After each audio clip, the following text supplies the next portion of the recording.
Hello, everybody, Hello. and welcome to the first ever Dungeons and Dragons stream on the Chumps and Champions channel.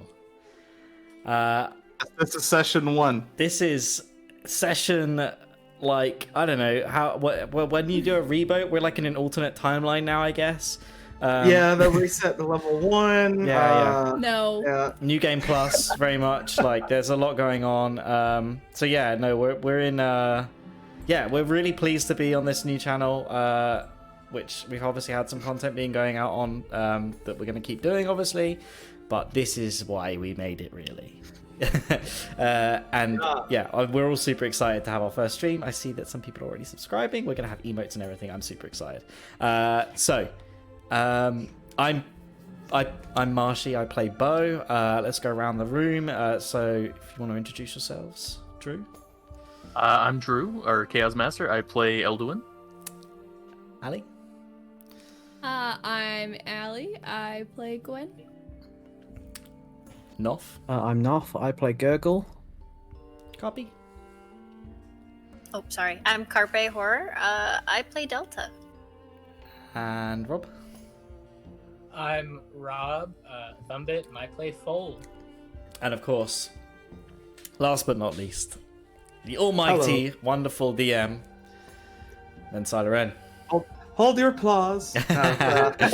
Fresh from being bigged up massively on 2 Chump Chats. Probably the It's red like- in his cheeks has probably only just faded. What's funny about that is, like, you guys can't. You're not even in the room. No one can see me, and I'm still beat red every time someone says something like that. I'm just like, Aw. Thank you for the introduction, Marshy, Shall we- and welcome everyone to episode 4, session 4 of Chumps and Champions. Hey, that's my show. Oh yeah, by the way, I'm here too. Oh shit! Yeah. Sorry, yeah, I forget because I didn't. We have a just special guest. mess around, we have a special guest today. I'll let you introduce yourself. I'm Stormy Cashew. I play as Gerald from time to time, and I'm also the host of Chump Chat. Ven, you're welcome, buddy. Indeed, it's so Yeah. good. So I interrupted you, Marshy. What were you going to say? I'm good. You good? Okay. I'm good. All right. Okay, so as per the usual, we're gonna roll and we're gonna see who gets to do this glorious recap. I'm rolling So, into my new dice tray. Come on, dice tray. Be good for me. Yes, Marshall, you can roll as well. It's a fucking nat 20, and I'm not even joking. It ain't gonna be me. It ain't I rolled gonna a be me. 10. Well, no, it's a nat 20. I get to choose, right? Oh, Oh, shit. yeah. I forget that happens. I forgot I that rule. thought we didn't decide on that. I think that Carpi No, we did did. choose Drew. Yeah, she did. Yeah. I Carpe did, yeah, chose- last Carpe time. chose you. Yeah, Ali, that's why a don't you good walk us answer. through what happened last episode? Oh, there it is. Oh, okay. She's like, I don't So- remember. I know you'll get me Yeah, back. I I know you'll get me forgot. back. So we broke it to the group what happened, and we decided to go see what the fire was all about. So when we went over there, there was like a whole bunch of police officers around there. Bo definitely tried to corrupt the police officers to see if we could plant evidence or they would look the other way. I wasn't planting evidence, but looking the other way, definitely. But they refused, and Gwen and Elduin ended up wandering off to follow a figure in the alleyway, got trapped in that alleyway, were ambushed. Elduin killed a man again, but he was brought back to life by Gurgle. Gogol unkilled him. A guard killed a man. The guards thanked us for our service, and we were able to help Tara. And that's all I'm gonna say about Tara. And then we went back to the Ivory Crest and had a drink and picked our next quest, or our first official guild quest, which is an escort mission. Which reminds me, I forgot my notepad, so I'm going to go notepadless until we get a break. It's fine. That's me being All an right. idiot. Yep, You guys and very that, good recap. Very that good. is where we left off. So we pick up today's session, if there's nothing else to go into before we start. Is everyone good? I'm good. I am so ready. All I'm right, good. so we're going to pick up today. The morning after your seemingly successful helping Tara getting rid of the Ripper problem, getting back, choosing your first quest, meeting the guild master for the first time. So this morning is a cool one.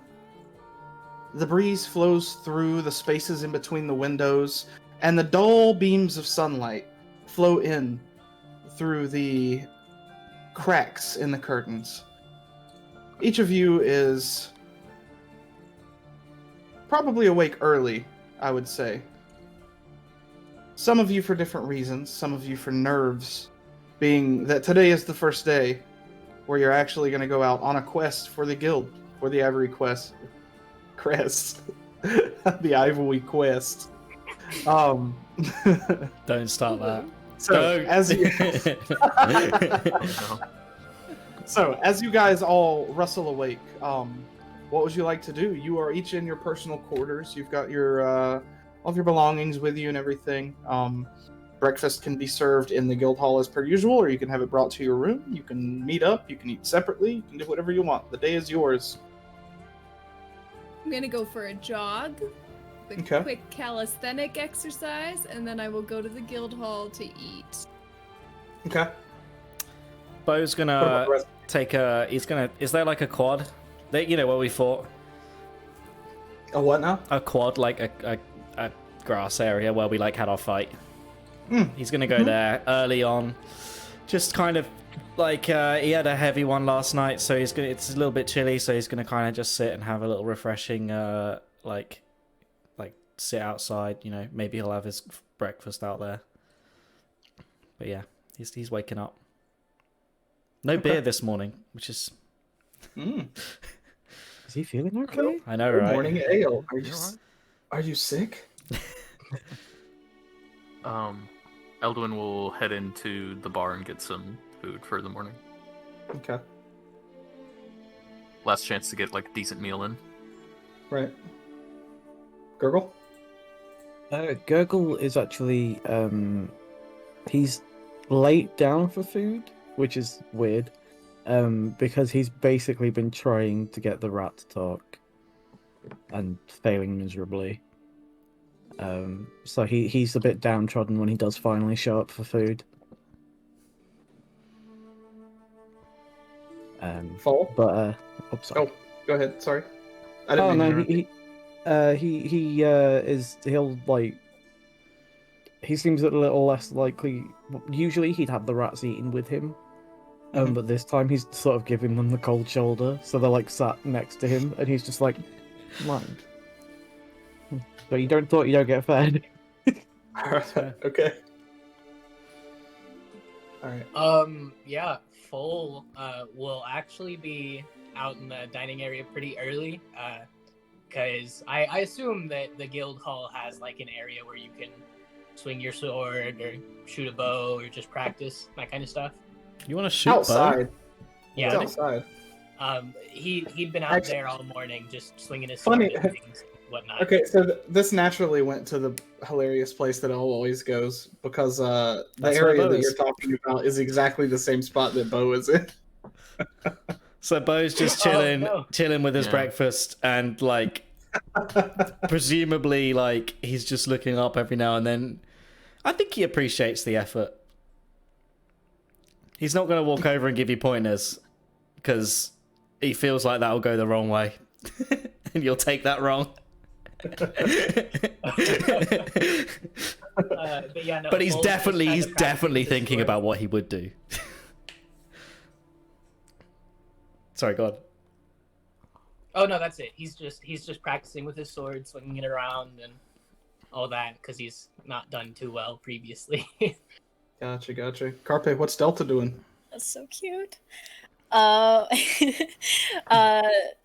Delta's chilling, probably at the bar sort of area, sitting on a stool, trying really hard to wake Acorn up because she's not a morning person, to be honest. So he's just kind of trying to wake her the fuck up to eat. She had a long day yesterday, so you know. She did.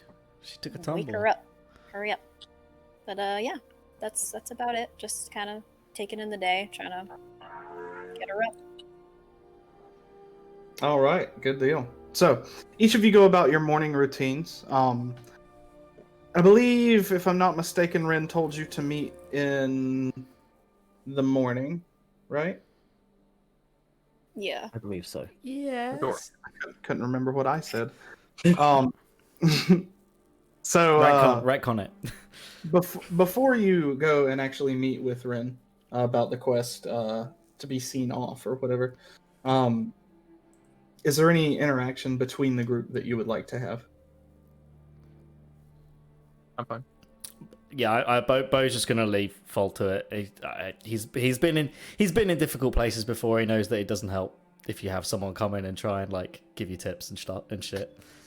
Gotcha. I'll have like a casual morning conversation, but nothing that needs to be like actually talked about. Okay. All right. So, after your morning calisthenics and breakfast and workouts and trying to wake a small little dragon up, you guys all find yourself gathered in the tavern room, being served whatever. Good catch. Being served whatever it is that you need from Chrisen. The chatter and music and things that are normally present in the tavern of the guild hall are present here. You can see the warm light coming from the chandeliers above. And you can smell the fresh breakfast, fresh cooked meats and breads and vegetables, and the smell of good ale. I would say good ale. It's not the best ale, but it's good ale. As it's passed around. It's quite busy this morning, quite bustling. It seems, from the conversation that you can get from other people at the tables, it seems as though you may not be the only people to have gotten your first quest today. Or to be leaving for your first quest, rather. But regardless, you all are gathered together, having your morning conversation around the bar or the table, wherever you would like to be seated. And it's at that moment the tavern hall kind of goes quiet a little bit as you hear some yelling from upstairs.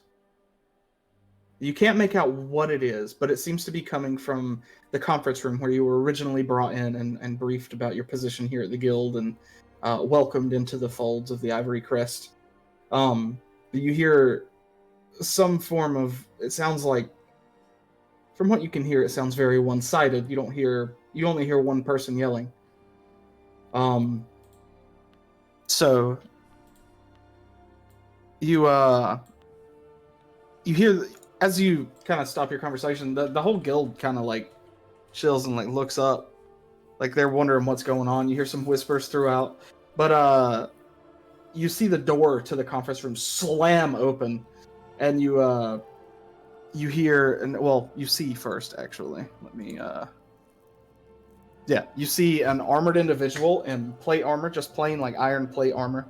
A helmet under his arm, a sword on his hip, kind of salt and pepper, gray and black hair, with a very sour look on his face, yelling into the room. And as he yells, when the door slams and opens, you can hear him now. He says, "Don't think that just because of everything that you do for Farhill, that your little guild is above the law." And then he just kind of looks out and like walks down the stairs and passes your table and walks out. And you see emerging from the other side of the door is Guildmaster Zantil Masari, as he just kind of emerges, doesn't say anything, and it just kind of has like a stoic look on his face, and his eyes follow the individual.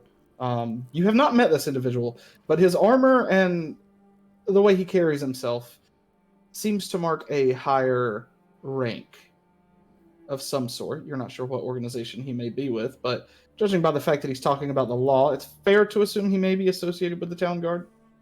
Though you cannot confirm that without asking someone. But you just see Guildmaster Zantiel's eyes follow him to the door.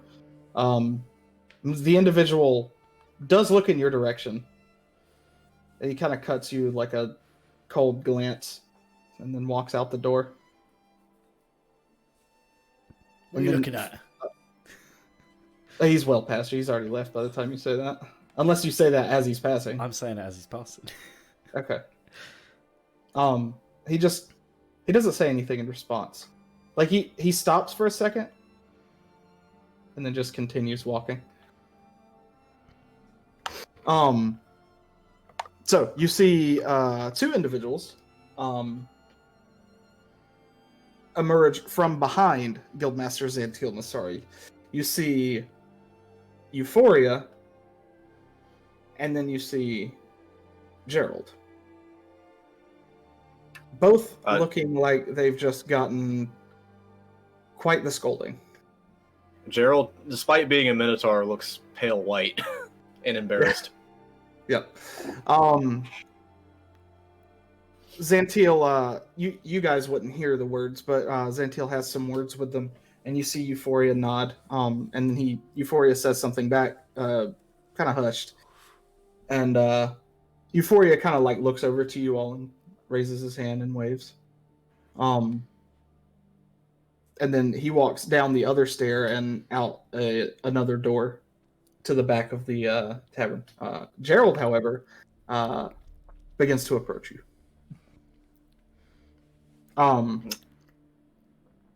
So essentially, Gerald, you were essentially just reamed out by the captain of all the guards in Farhill. He's the leader of the town guard and answers only to the head of the town and lawmaker, Michelle Swiftwidow. That was Galland Hentry. And he is, despite the other guards supporting your group that you oversee, was not happy with the outcome. But between your account, you and Euphoria and the Guildmaster defending them, nothing seems to have come of it, other than his dislike of the situation and how it was handled. What was all that about then?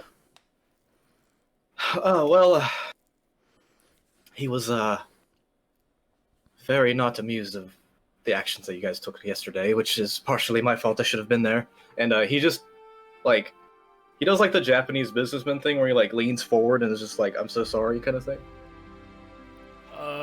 He's like, I mean, to be honest, I think things would have broken a lot worse if we hadn't been there. Like, there were two guards, and I really don't think one of them especially could handle himself. He definitely would have been fucked if we hadn't been there. regardless, you all fall under my responsibility, and so it is partially my fault. So. Well, boy, you get some of the credit, I suppose.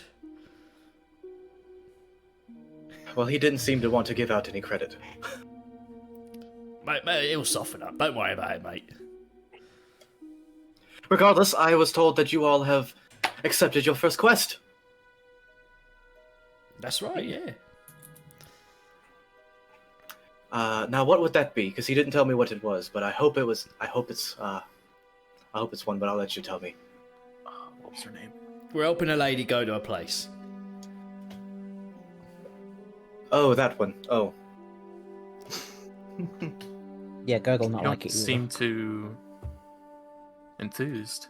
Well, I had you see, I had already agreed to take that that parcel for Maella to where it needed to go, and I was hoping that y'all had taken that one as well, so we could travel together. But Oh, it's good to know that he's not see, missing that's not out. the case. Regardless, I hope you all have a fine first quest. And I've prepared a few things for you. and I'm gonna walk over to Gurgle. Mhm. You all will be traveling on the road for quite some time, so I've prepared a few guides. And I start handing him a bunch of papers. They go in all kinds of pockets. Yeah, this one is for all the specific berries you might find and all the specific berries you don't want to eat. This one, it's about trees and ones that you don't want to talk to. If they start talking to you, I would suggest running away. Mate, This one is about... have you got a list of all the pubs on the way as well? No, but I can probably find that out for you. That would be great. Thank you very much. You'll have to direct that to young Gurgle here, because I can't exactly read it. But Okay. yeah.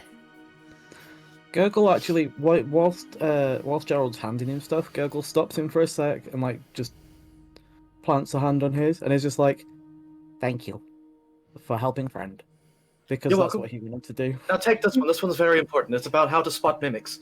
We don't want what happened to Norbin to happen to y'all. Okay. What happened to who? Deep in the pocket. What happened to him? Norbin was a part of my group when I joined here. He decided to sit in a chair one time, and it was not a chair.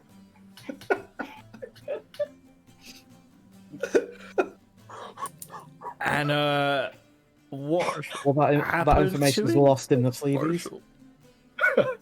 But I've studied them since then, and I think this will be able to let you all know what a mimic is in the future. So please study it. I do not want to see any of that happen to you. Okay. I feel like we've lost two people here. It's an inside joke. Yeah. We'll leave that one for And one jump more chat. thing. One more thing. I have this for you. And he pulls out, instead of the random assortment of papers that he's been handing Gurgle, he actually pulls out this like really well wrapped scroll. And he actually doesn't hand this one to Gurgle. He hands this one to Elduin. Oh. In case you guys find yourself in a bind, this is a scroll of Featherfall I prepared for you. Interesting. It is only Yeah. one use, so please do not waste it. Of course.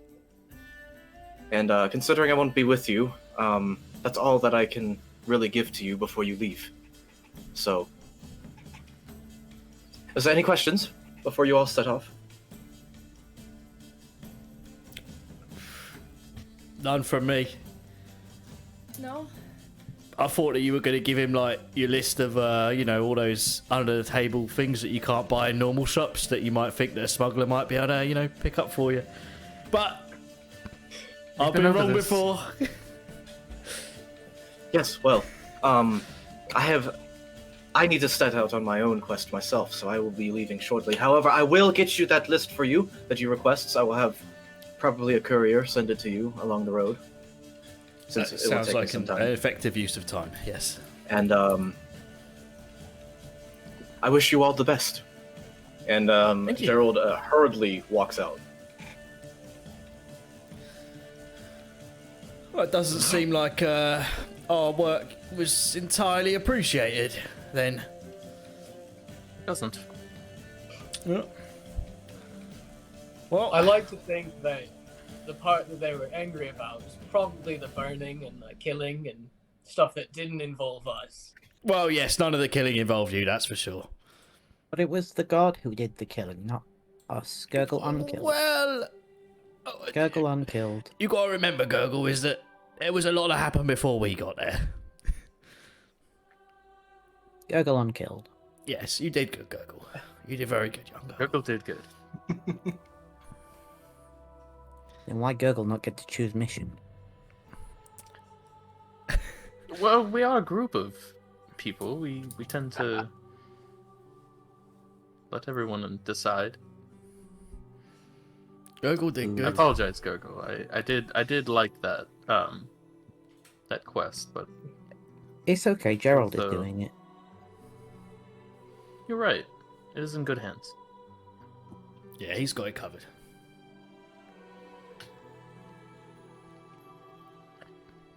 Gurgle's now like rustling every time he moves because he's like full of paperwork. Yep. So, Hello. you guys are left sitting around this table. The chatter around after this, the leader of the town guard came in and yelled at the guild master. There's definitely some discomfort among the people. Sorry, I some just people realized did that I not, went. I just realized that Bo went, "What are you looking at?" to the town guard guy who's pissed off at us. Nice. You okay. just realized that? Yeah, that's what I just realized. Sorry. Whoops. Oopsie. That could have been worse. But normalcy returns to the tavern as everybody begins talking and chatting again. What do you guys do? Do you have anything to discuss? Do you want to do anything while you're waiting on Rin? Rin is yet to show up. Yeah. Well, So- I guess we'll just. I think I'm just gonna wait. I don't know. Yeah, well, wait I and think it's worth. Yeah, we're tackling things for the first time as a group, right? And Second time, technically. second time, but this is planned. Yeah. Of course. So we've been told that we're going to be obviously escorting this noble woman, and that's fine. But that there's also potentially an ambush that we're going to have to watch out for. Now, I don't know what all of your experience is with this sort of thing, and I think I've done lots of ambushes. that's actually good to know, because it takes one to know one, Gurgle. And if you can spot where would be a good place to ambush from, then we know to be on our wits, at our wits at that point, right? Now myself, I don't travel a lot, so this one's not really for me. I've dealt with quite a few ambushes myself, just not the way that you would probably think an ambush would go. What, where they win? They were kind of in their own little ring where you would expect someone to do that. Oh, I see. Okay. Oh, that white Gurgle recognize you. Wait. What? Wait. Because he's like he's You broke Bo. fully making a joke here. Oh, for He would be a very Bo's, swift goblin. yeah, Bo's insight is 0, so he's not getting that joke.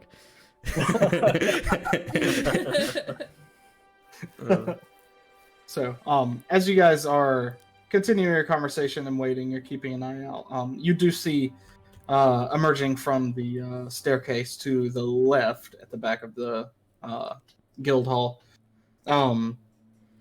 As you remember, the quarters of the Four Fangs are located up top. So you see Rin. They are hurriedly approaching. Looks like they're tying up a piece of their robe, or but they hurry down the stairs and approach. Good morning. I apologize for my tardiness. I had some business to attend. How was your breakfast? Good. very good, as always. I hope you ate plenty. You're going to be on the road for quite a while. On that note, Gurgle shoves bread and stuff into his pockets with the paperwork and everything. Be Take crumbs what- all over. Take what you need, Gurgle. Gurgle, do you have a bag? He practically just like pulls the robe up and just starts rummaging, and he comes out with like a little pouch and it's like, yeah. Is it like a bag, or is it like a tiny pouch? That was a joke. He does actually. Apparently, he has a backpack, so it's in there somewhere. Oh, okay. All right then. Just wanted to make sure. So I have a couple of things for you before you depart this morning. Number one is this, and they reach into a small, it looks like a scroll case, and they unscrew the top of it and pull out this rolled up piece of parchment, and hand it over to whoever's closest. I don't remember what order. Well, you guys didn't tell me what order. Elduin. Getting handed all sorts of scrolls today. Yep. Do you unroll it? Yes. It is a map of Cayman. Oh, It's a map of the continent. very good. Do you guys have the picture I sent you of the map? Oh, I need to get it up. Somewhere. Buried, but yes. I think it's. Oh wait, no, it's pinned in It's the pinned, Discord. yeah. Oh, Okay. is it? All right, cool. Oop, whoops. It is. Which means Marshy can't. No, I can, Yes. because I've got a pop out. Oh, you got pop out. Okay. Alright, I got it. So, this is the map of the continent. I'm sure some of you have seen it before, though I'm also sure some of you have not. They point at Far Hill. This is where you are. And they trace their finger up to the left, across the rivers, up into a city nestled between the Frost Peak Sierras. This is the city of Corette. Oh, yes. This is where you are going. Well, Journey. To explain your quest further, Lady Felia Grisset. She is the third daughter of the Grisset house, and she was here discussing a trade deal with Farhill. She got out of negotiations with Lady Swiftwidow, and discovered that a good portion, all but two in fact, of her guard had fallen ill the day before they were supposed to depart back to Corette. I am sure I do not have to explain the suspicion How did of they that situation. how did they fall ill exactly? What's wrong with them? Weak, sick, all of them at the same time. But Probably alive. poisoned. Yes. Very alive, yes, but in a weakened state, no good to travel. Very suspicious. And whoever, my money personally is on poison, but I would agree. Any idea who did it to them? no. And that is why they have requested help from the guild. The two guards that remain with her, both of them managed to avoid whatever caused this. Somehow. Seems a little suspicious, honestly. Well, A lot suspicious or suspicious. not, they are the two most trusted and noble of the guards. They are her personal guards. They answer only to her or those above her. They never leave her side. And they generally, from what I understood from their description, do not spend much time with the lower rankings of guards. Which may be a reason why they avoided whatever happened. Possibly. Between you and I, and they get a little quieter, looking at each of you. Lady Grist seems to trust them implicitly. I do not. Be our eyes and ears. They may be allies, but they could just as easily be betraying her. Just be aware. But do not make it too obvious, please. Of course. You know us. Being conspicuous is in our nature. Right. But essentially, they deemed it too dangerous to stay and wait for their compatriots to get better in Farhill. But they also deem it too risky to travel with only two guards for protection. They may be skilled, but if someone has the numbers, there's nothing they can do. May I quickly ask? Sorry.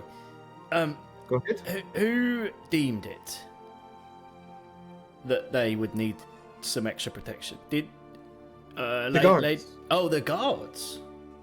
the guards are the one who reached out to the guild. Seems slightly strange to have reached out for extra protection if you were intending on betraying. I agree, but it Unless does they're not rule looking- them out entirely. Doesn't rule them out, but I'm just saying. Yeah. They may be doing this for an alibi. True. When it comes to nobility and royalty, people do strange things to grasp power and riches. Don't have to tell me. They seem trustworthy.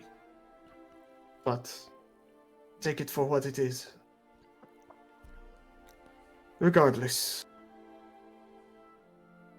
they insist on getting Lady Felia back to her home in Corette, back to her family. That is where you come in. You will be the extra protection, you will be the guards. All you have to do is travel with them and escort them until she is safely in the care of her family. It's doable. And you should not run into too much trouble. If you do, you know what to do. Of course. So, you have a few options. And of course, this is reliant on which way she wants to take. I can warn you up front. Lady Felia Grisset is young, naive, and very difficult to deal with.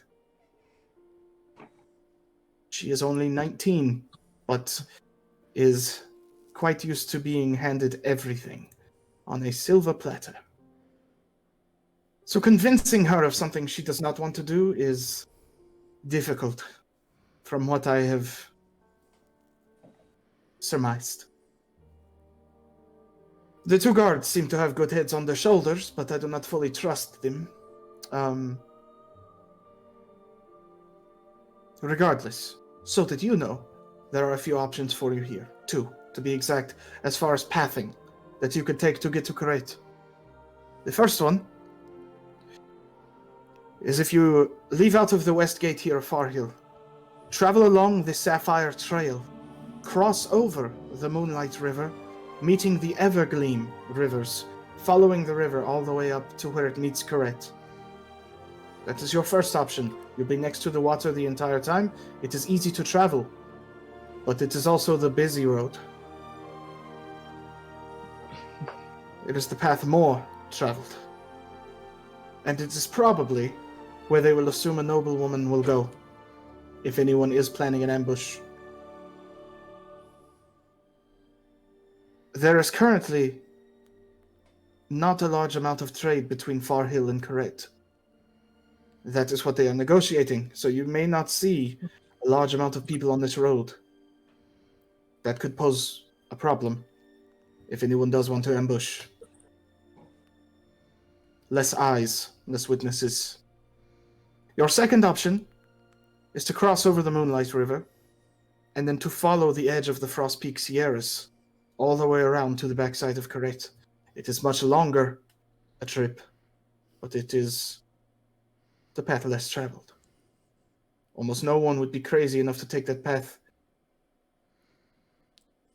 It would add days to your travel, and I can guarantee you that Lady Grisset will not like it. But if you deem that the better way, and if you can get the guards, her two most trusted, on your side as far as the route to take, then perhaps you can convince her.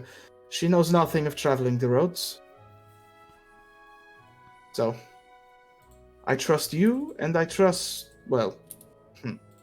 I trust you to figure it out. This should be simple, but I would expect a fight at some point.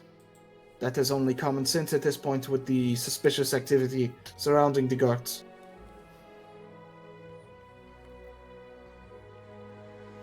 Any questions? I have none. I might need to speak again to Gerald if we decide to go the path less traveled. I'm concerned that he won't realise that he's supposed to be looking for taverns on that path, and we Oh, make do not worry. Look at the map. lots of taverns. How many towns do you see between here and Corette? No taverns. You're going to be in the wilderness for quite a while. Oh shit! I hope you have loaded up on your supplies.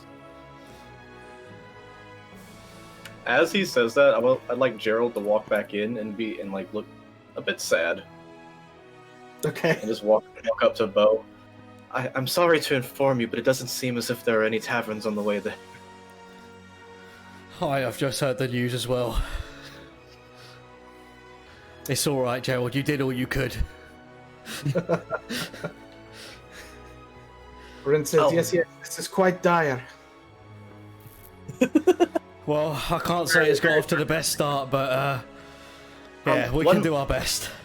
One more thing that occurred to me that I should have discussed with you earlier. Our guild, while it holds a lot of weight in Far Hill, does not carry nearly as much weight in any other city. So while what happened in the city earlier yesterday was brushed off, quote unquote, by the higher ups, do not think the same thing will happen if you do that in any other city on the continent. I look at Elduin. Not to say that you will. I mean, it was clearly an accident yesterday, but do not expect higher treatment just because you were part of a guild. Yeah, That's what you're I'm saying. right. It was an accident. It only happened once, eh? And I widen my eyes. Right. Del- Gurgle have a Delta, question. Delta, you hear like a little thud behind you.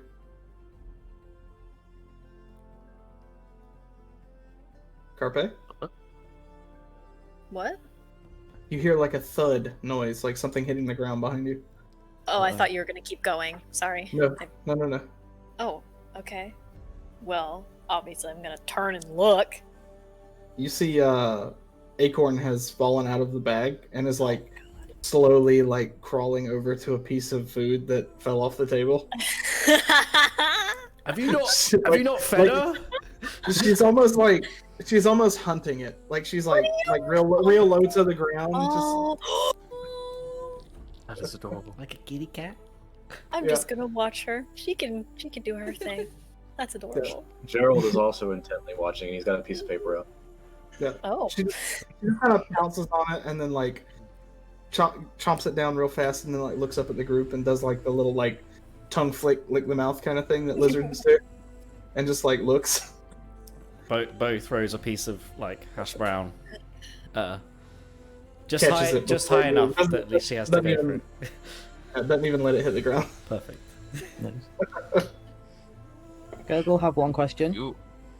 How many taverns on the way to Gerald's job?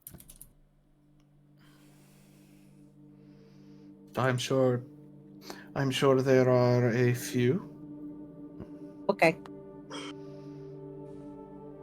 I don't know, Got but you there, Bo. Yes. I could find that out. But I don't want to waste any more of your time or Ren's time. So, thank you, Gerald. He bows. Have you, Gerald? Yes. I know you left the guild hall earlier. Have you heard any word of Errosil returning? No, I have not. Hmm. How long has it been since he's been gone now, would you say? A couple of weeks. Just out of interest, this is one of the other four fangs, right? The one that. Yes. Okay, cool. Yes. I'm just making sure that like for yeah. Yeah, sadly I haven't heard anything. However, I can keep an ear out while I'm on the road if that's what you would like. If you would. It is nothing dire, but yeah, he and Balin are set to return soon. Where were they off to exactly, if you don't mind my asking? Ah, I mean, unfortunate. S-level quests are confidential to the Four Fangs and the I Guildmaster. understand. I presume that if there was any trouble between here and Carrette that they may have run into, we would have been told about it. Of course. Excellent. We would That's not- all I we need would to know. not- We would not allow you to walk headfirst into a trap. That's all I need to know. Well, So, is there any more questioning you have of me? If not, Or me. well, Gerald, I was going to pass it off to you and have you escort them to the west side of town. Oh, well, that makes... Okay, yeah, okay. I do. Have a That's couple- why we're waiting. I have a couple of more Yeah, things we're to good. take care of this morning. So, if you have no more questions, then good luck. I will see you in a few weeks if everything goes well. Oh, wait, Master, one last question from me. Yes. Where are we supposed to be meeting her and her guards? The west gate. All right, thank you. Yes. Bo's gonna quickly get up and run over to what's the cook's name? Kristen? Chrisen. He's gonna run over to Chrisen and he's gonna ask, "Have you just out of interest? I've just found out that I'm gonna be without a tavern for a few weeks. Have you got any firewater whiskey sort of thing that I can maybe take with me?" He holds up his finger. I could hear your conversation. And he takes two water skins and puts them on the bar next to you, full of our best ale. Thank you so much. I have no idea how to thank you. And I put them into my pouch surreptitiously and walk back over. It's not going to last a long time, so savor it. I'll try my best. We'll be gone before we leave the town. Probably so. So, Ren has a couple of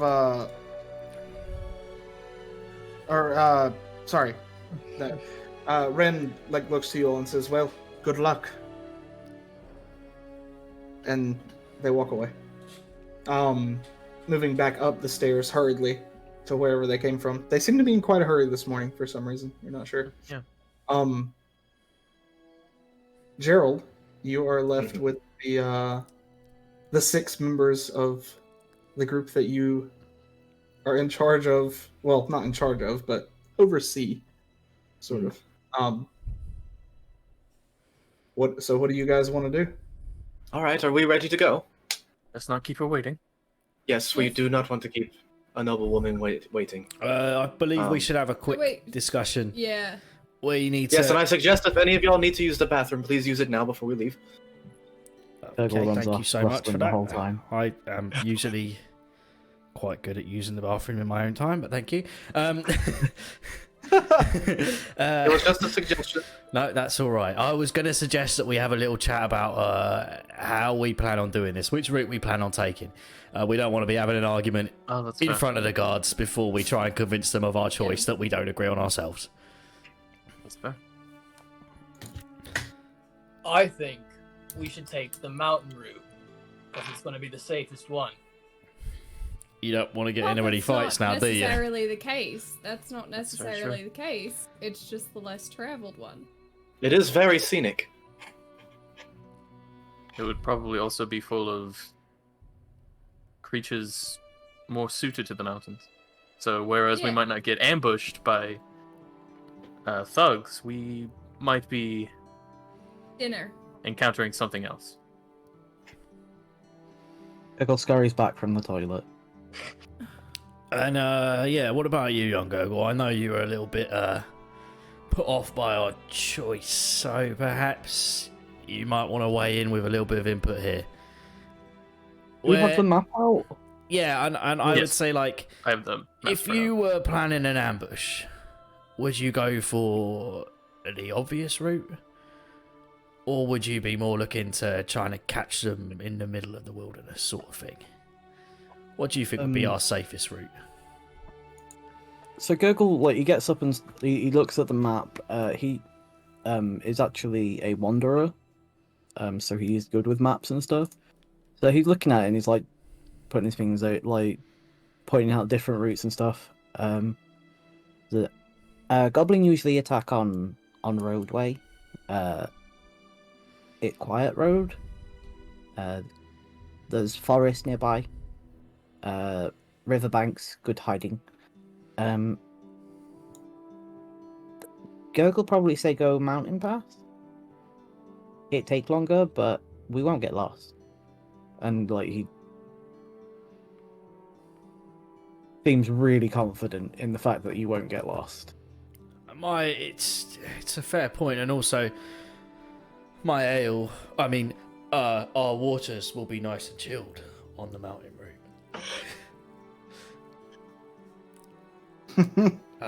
Yes. I mean, in theory, if I was planning an ambush, and this was very important to me, why wouldn't I just plan one on each route? There's only 2 routes. Like, it wouldn't be that difficult to do 2 separate planning. Like, it depends. You're splitting your forces then, and that's not necessarily the best idea. but if you I mean, really if they're only want to- expecting 2 people. Yeah. It's a fair point, but if they're only expecting 2 people, we'll be fine either way. I think we should take the river route. My vote's with Gurgle here. I think the mountain route would be better. I vote with Gurgle as well. Delta? Seems you have the deciding vote. Me? Oh.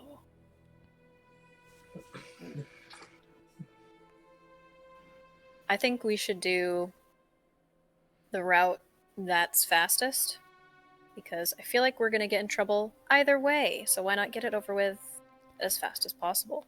Perfect. We're 50-50. And we'll only be dealing with thugs, so... So we disagree completely. Exactly right. That's great. That's Well, perfect. Also think about That it is this usually way. the For case. one, we won't need to convince Our Lady. And 2, she has to come back, yeah? If we handle the thugs on the way there, she doesn't have to encounter them on the way back. We just take care of the problem itself. No, she's And on with her. Gurgle, we can... She's on her with way. Gurgle, She's on we her can way back. anticipate She's on her. ambushes. She's on her way back. Oh, She's well, already come here. with- She's on her way back. We're not doing with 2 Gurgle, routes. we can anticipate ambushes. But why not solve the problem instead of trying to avoid it? If we're prepared for an ambush, if we know it's going to happen... And it's even not if much of none an ambush, happens, is we'll it? just be prepared for nothing, and that'll be fine. Look, I'm not one to be. It's faster. I'm not We one. don't have I'm to not fight one. a noble woman, I'm not one a 19-year-old. to be too many Hello, pointed 19. fingers. I like to, but like running in didn't go great for the 3 of you last time, and maybe if we're 50-50 on how things should be done, we should take the part of the group that didn't mean that the entire guild nearly threw us out day 1. Enough.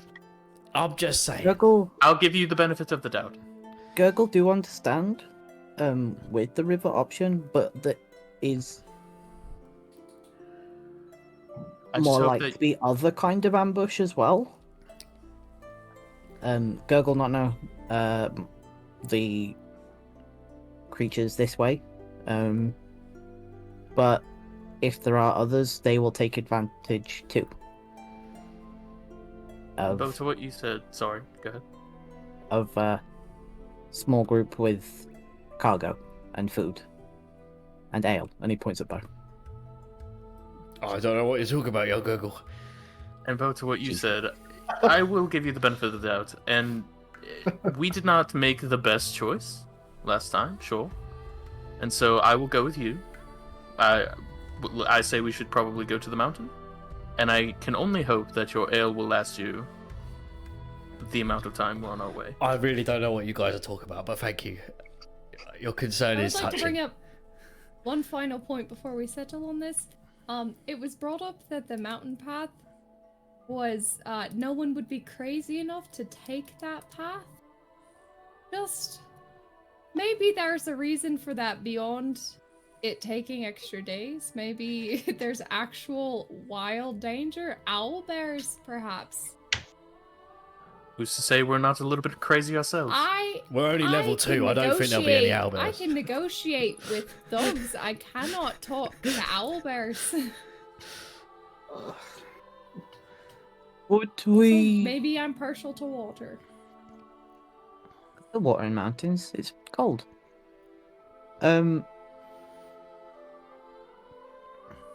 Would Gurgle potentially know anything about this sort of area? Because I know he's from the east.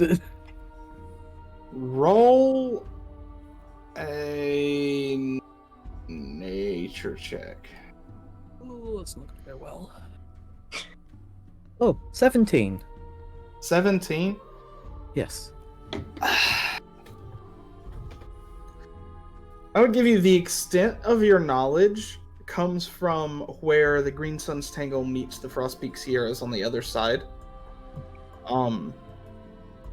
So you are familiar with some of the threats that can come from the mountains. But as far as like the river side of it, you wouldn't like you've never been to the Moonlight Rivers or the Evergleam Rivers or the Sapphire Trail, any of those interlocking rivers that flow throughout that side of the continent. You have no experience with them whatsoever. I think that would just cement Gurgle's decision to, well, Gurgle's desire to go the mountain way then. Well, we were given a guide. We were given like tons of guides. I can't believe. Is there anything? Are any of them about the mountain, like wilderness? They're about trees talking. Like, there's probably. Gerald, are they? Everything I gave them is general outdoorsman guides. Like how to make a fire, where to set camp. Nothing for about dummies. specifics. Gotcha. Yeah. Essentially camping for dummies. Okay. So no, Yeah. you would not have anything about the specific location. However, I I don't can know. provide Which I can bug provide them a edible? picture of the owlbear. I can't believe I haven't done this already, but let me sort this for us. And I pull Liberty off my back and I say, which route shall we go down? And then I hold the gem in the middle bit up to my ear. And I sit there for a little bit. And then I'll go, still fucking silent. I'll put it back. Well, usually that works. Yeah, I got no ideas then. I think we go with Gurgle still.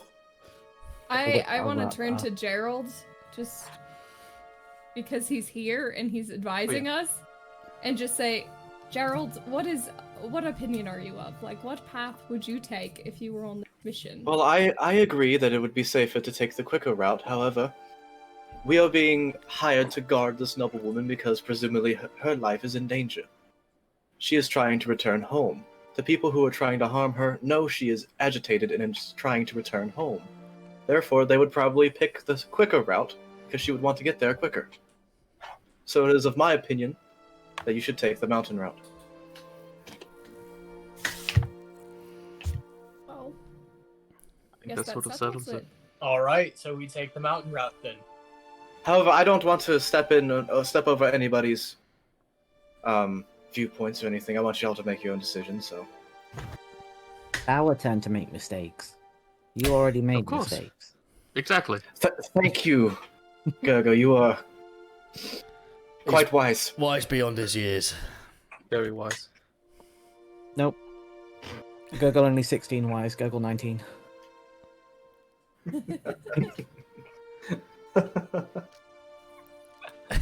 Oh, the meta. But that is my reasoning as to why you all should take the mountain route. Well, you guys could say you told us so if this fucks up. There's a good chance we won't be able to convince the guards anyway. I guess that we need to all be on the same page, like I said.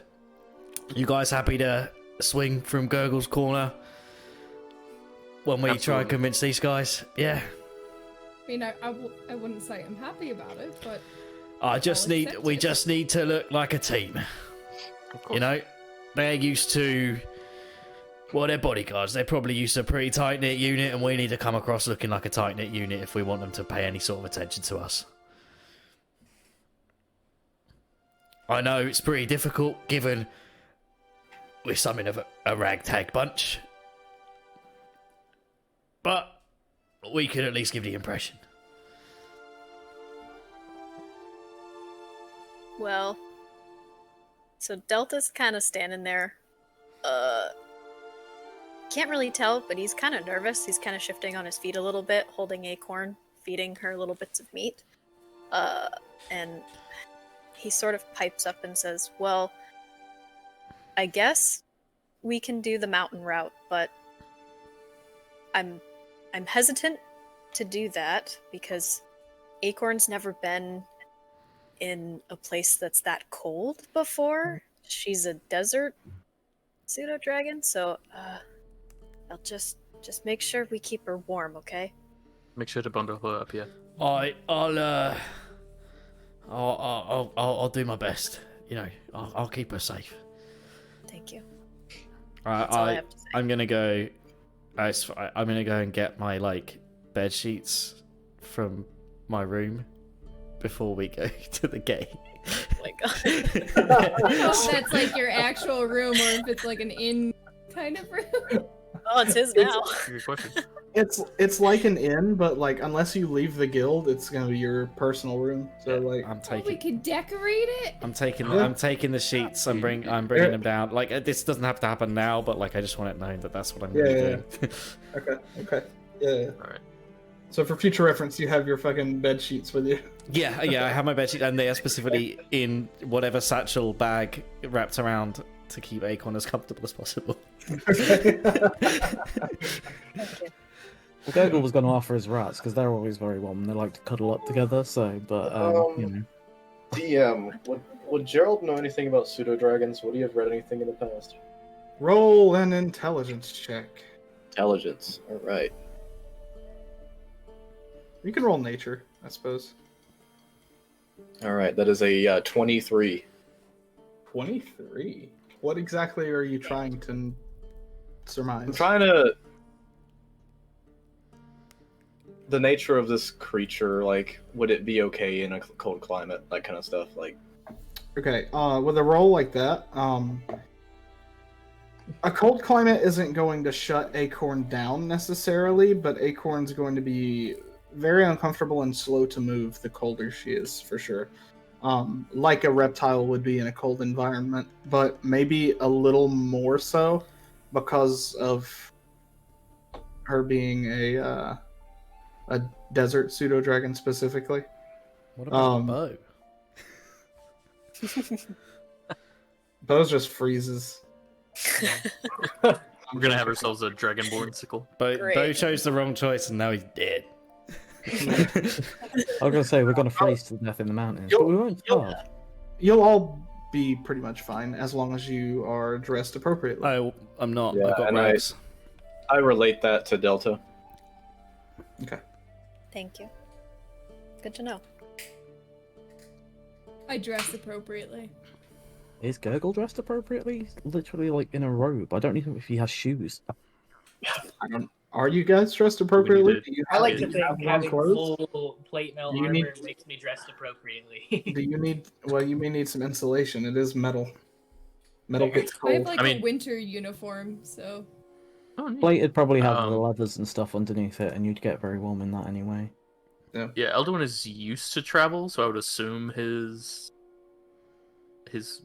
common clothing is suited for. But I think we should probably try and get some furs or something that'll keep. If you guys trust what you're wearing, that's fine.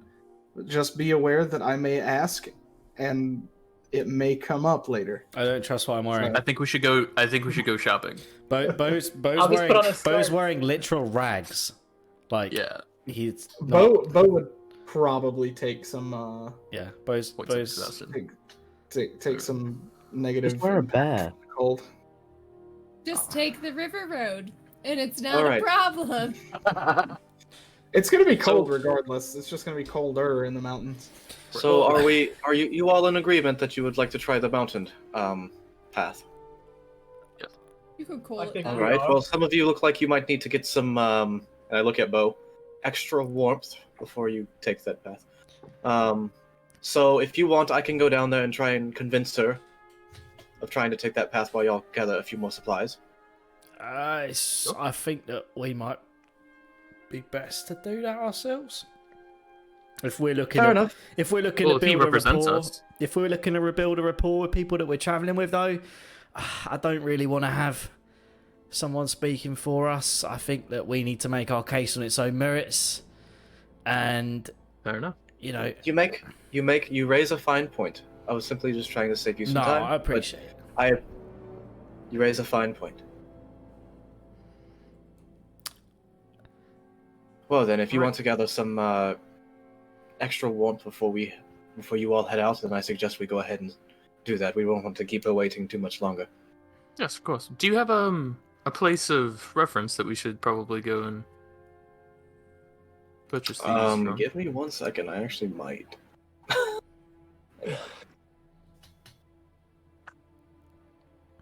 That's what we call world building. World building. Yes, there's a shop in town called the Head Turns, run by a woman named Nisa. All right. Let's say we head there. I don't have much of a rapport with her, but her clothing is quite nice. So All right. So are you leading them to the Head Turns? yes. All right.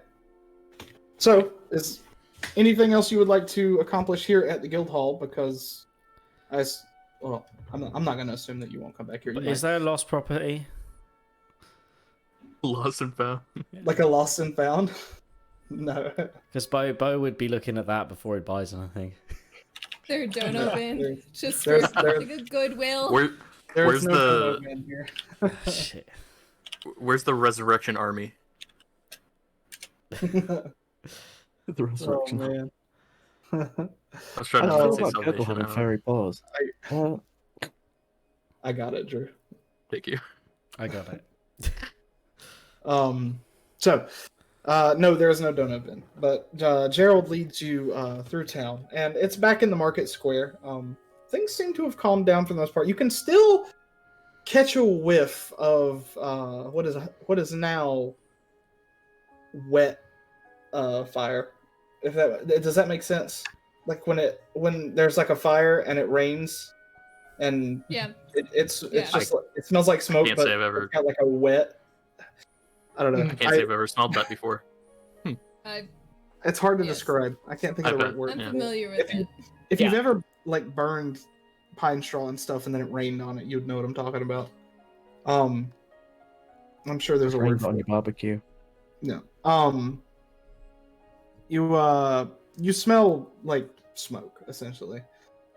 It's just got like a weird smell along with it. The smell of when it rains. Sort of. Yeah. That mixed with smoke essentially is what it smells like. Yes. But you smell that. But other than that, you can see that it's like roped off around that warehouse and the area where you all fought in. You pass directly by it. And you eventually come to the town square, and 4 buildings to the right of where the cracked hammer is, you see this very fancy looking wooden building with like almost like marble trim. Upon closer inspection, it is not marble, and it's painted to look like marble. But it is made to look fancy, but probably under a budget. But there are these quote unquote marble Primark. There are these quote unquote marble pillars that go upward to the sides, and then the door is made of the same material. There are large glass windows on the front that like jut out.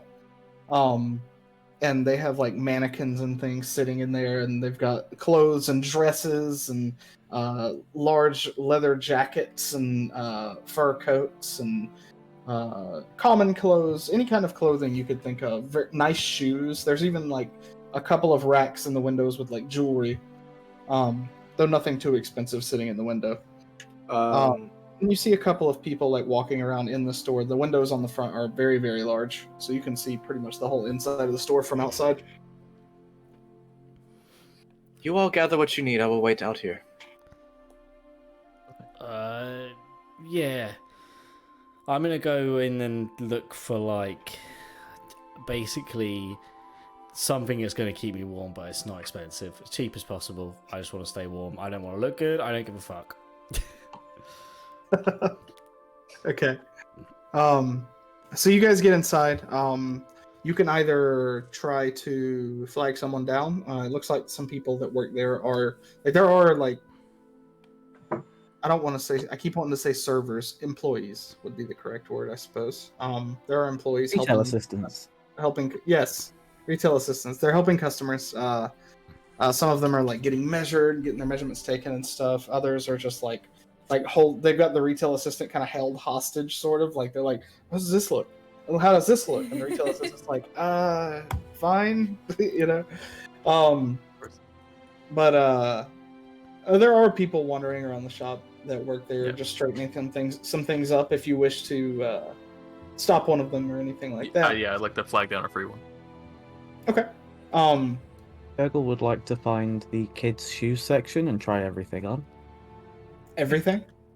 The shoes, yeah. Well, he's trying to find like foot wraps because I don't think he's got like very normal feet. To be fair, he's a strange little creature. Gotcha. So we will go with. I'll just go around the table. Elduin first, since you asked first. You stop this individual, and it is a kind of like looks like a middle-aged man, like a pencil-thin jawline, beard that goes up into a very thin mustache, and like a blonde and black, like it looks like black hair with blonde highlights like swirled throughout. And he's got it pulled back in a ponytail that almost makes the highlights like spiral down his ponytail. But he turns around and says, "Yes. May I help you?" He's like, yes, of course. Me and my constituents here, we would like to get some very basic gear for the mountains. Oh, you need warm clothing, darling. Yes. I can help you with that. A full outfit, boots, coat, shirt. What exactly? What do you all think? For Bo, probably. Bo definitely needs the works. I don't need anything, so I'm just gonna go over to the crack team. I just need something to go over my arm. It's 4 doors down, so. Gotcha. I wouldn't mind a coat and some warmer pants. Coat and warmer pants. Come here. And he like leads you over and says, "Let me take your measurements." And he gets out this small like tape and like measure. Yeah, you've had this done before. You lived in quite a wealthy city, so you're like, this is natural. Sure, go for it. He's very quick, very precise. Just zoop, zoop, zoop, zoop. All right, give me just a minute. I'll be right back. And he goes. Well, first he turns and says, "Anyone else?" Yeah, I don't think I'm gonna fare too well in these, and I just kind of like gesture at my like ragged shit that's hanging off. You can see he hadn't really like zoned in on you yet, but like when you speak up, he like sees you and you see his eyes kind of go wide, and he's like, "Oh." I would have to agree. I will say. Well, you have to say that though, don't you? Well, yes. You would freeze to death in that. Plus, it looks drab. Give me a few minutes. I think I can come up with something. May I take your measurements, please? Yes. Please, nothing too much. It's quick and easy. Like No, you're like. I mean, like when he said drab, like Bo would roll his eyes and be like, "No." You don't want him to get you anything fancy. I gotcha. No. Oh, I gotcha. As he's taking your measurements, he says, "I take you for the simple type, yes, plain colors, nothing too bright." Well, I mean, simple's a little bit fucking harsh, isn't it? Well, I don't mean it as an insult. I just mean nothing too. And he kind of like steps back and does this. Look, I'm already red. I don't think that our clothes need to do too much talking. Understood. You're basic, is what he's saying. Is saying to. Oof. He finishes taking your measurements. Anyone else? What about you, large fellow? Looking I at just Paul. need something to go over my armor. It'll keep me warm. Over your armor. Interesting. Such as a large Like a coat. warm cloak. Cloak? Yes, I could do that. I could do that indeed. Do you have a preference as far as material? As long as it's warm. Fair enough. And for you, never mind. He like points at Delta and is like, "You won't need it, will you?" Actually, before you go, do you have Oh. like any small A little dragon sweaters? Are you gonna put her in a doggy coat? I want to put her in a sweater. Oh my god! Yes. For yourself? Oh no! And so he kind of clumsily reaches his hand back into his backpack and starts grabbing around. And finally, you hear a little, and I grab Acorn and kind of pull her out. She's not happy; she was just napping, and I sort of just kind of hold her in front of them. Oh, aren't you adorable? And he goes to like grab her cheek and like pet her and stuff.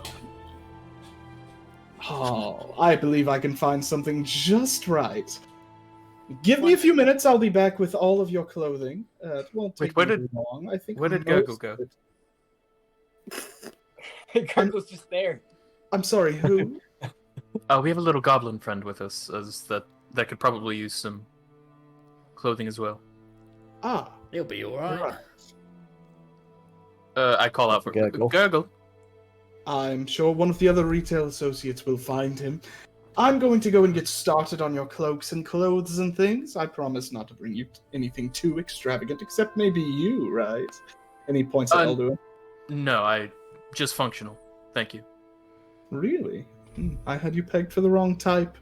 And he like turns with a smile and walks off with a sway. So Gurgle, Yes. at this point you're 7 pair of shoes in.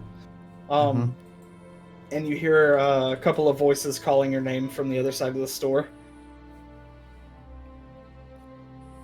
Well, he'll wave, but you know, like, it's not occurred to him that they can't see him going, like, and then returning to trying to get boots on. Okay. Yeah. But he's putting them in a neat pile. He's not just like throwing them everywhere. He's not an asshole. He's just like, Yeah. I would like say, these ones. I like these ones. I like these. are you looking to like buy boots? There are boots there and like shoes there that would fit you, if you're looking for something like that. It's just a matter of what you're looking for. To be honest, Gurgle's probably more likely the only footwear he's ever really worn is probably like wraps. So I don't know how well. I think he just saw like people his size trying shoes on and was like, I'm gonna do that. Is he gonna buy anything? Or is he just trying them on? He will buy some shoes. What is this world's equivalent of like the kids trainers with the light up heels? You'll never see them because he's wearing robes. Like Enchanted shoes. yeah, but like They just still light cosmetically up. enchanted. It's a wondrous Yeah. item that just casts Disco what is lights. it? I No, would no. say Would it be Dancing fairy lights? light? Dancing lights, yeah. Dancing lights. that's probably not something you would find here, but it's sure it's possible to find that if you like went to an enchanter or something. It's a minor enchantment that you could have done if you want light up shoes. I get dancing lights I would- enchanted I would- onto these shoes. I would certainly allow it. So that every time I stomp on my feet, I cast dancing lights. Yes, dude. I think he's just It's- looking for like what's caught his eyes is like because there's bound to be like stuff aimed at getting kids to badger their parents into buying it because like I don't care if it is fantasy world, there will be that sort of thing. There's quite a lot of colorful shoes with like print on them that are like there's some that have like like for instance there's a pair of shoes with 2 individuals on it. You see one of them is this red tiefling with this long brown coat, holding out these 2 they're pistols, but you don't know what they are. Okay. Facing one direction, and to his back, you see another individual, a dark-skinned human in white and gold armor, plate armor with this beautiful shield and sword, like with the sword out. That's Starsky like and Hutch. sewn into the side of the shoe, That's And awesome. those are in Gurgle's almost like- sides? almost like superheroes. Like superheroes. Yeah. Like, he seemed like there's like one kid with their mom that's just like, oh my god, I want these, and Gurgle's like about to go, I want the, oh, and he's like, oh, I'm on my own, mine. And he's probably like gone to throw money at the nearest person who will take money off of him for these as well, because there is a chance that the gang might not know that he's got these shoes on. Gotcha. All right, hold on. Let me. Fashionable shoes, because he is drowning in robes almost constantly. But if he can enchant them with dancing lights, he'd be quite happy. You see him running up some stairs in front of you, and you just notice his heels are flashing. What? You know this is going to come back to bite us when we're like in a dungeon and Gurgle like light up Well, you shoes. have to stop is the thing. Like that's the Yeah. activation. And they're very finicky because they're quite. But that's fine. Again, swamped in robes. Also, are these going to be good in the cold? I don't think he cares. It's better than his bare feet. It's definitely better than your bare feet, but they might get a little wet in the snow if you run into snow. Other than that, they'll be fine. But if they get wet, it might not be the best. They're not water resistant. I would say you can throw like 1 silver piece at the nearest person for them, or whoever you. Did you go muted? Oh no, I whispered. Oh, gotcha. I saw what he mouthed though. Don't repeat it because we don't need that. So yeah, it's just like one silver piece, and you can get these shoes. Nice. He's very happy when he does find his way back to the group, but he wants like a little cloak with a hood, like Right. a fair one for Okay. the cold. So he has got Yeah. some sense in his head. Just he found shoes and was like, ooh. Gotcha. So yeah, you get those the shoes with the 2 individuals that are like posed like superheroes. And then you get and the actual like the shoe itself is like black. So you get those, and I'd say probably another silver piece for the cloak. Like you could just go over to like the generic rack where they keep like kids cloaks and stuff like that. They definitely have stuff like that that's your size for sure. What? Oh, sorry. I was gonna ask if Gurgle put on the shoes immediately, or if he's like carrying them out. Oh no, they're He's gonna put them immediately on on later. his feet. Okay. Yeah. You would not see those. These robes like dangle to the floor. I know those individuals. Anyway. You? Yeah. Me Sure. personally, and my character, I've heard of them. Anyway. Anyway. So you Gurgle, you have your stuff. The other individual comes back, hold with almost like a cart, and he like wheels it out in front of you all and says, "All right, I'm done. I have your fabulous clothes here that will look." And he kind of like just trying not to be disrespectful, but just fighting the urge to look at Bo when he says this. Much better than what you had before. I think you'll come to enjoy this quite a lot.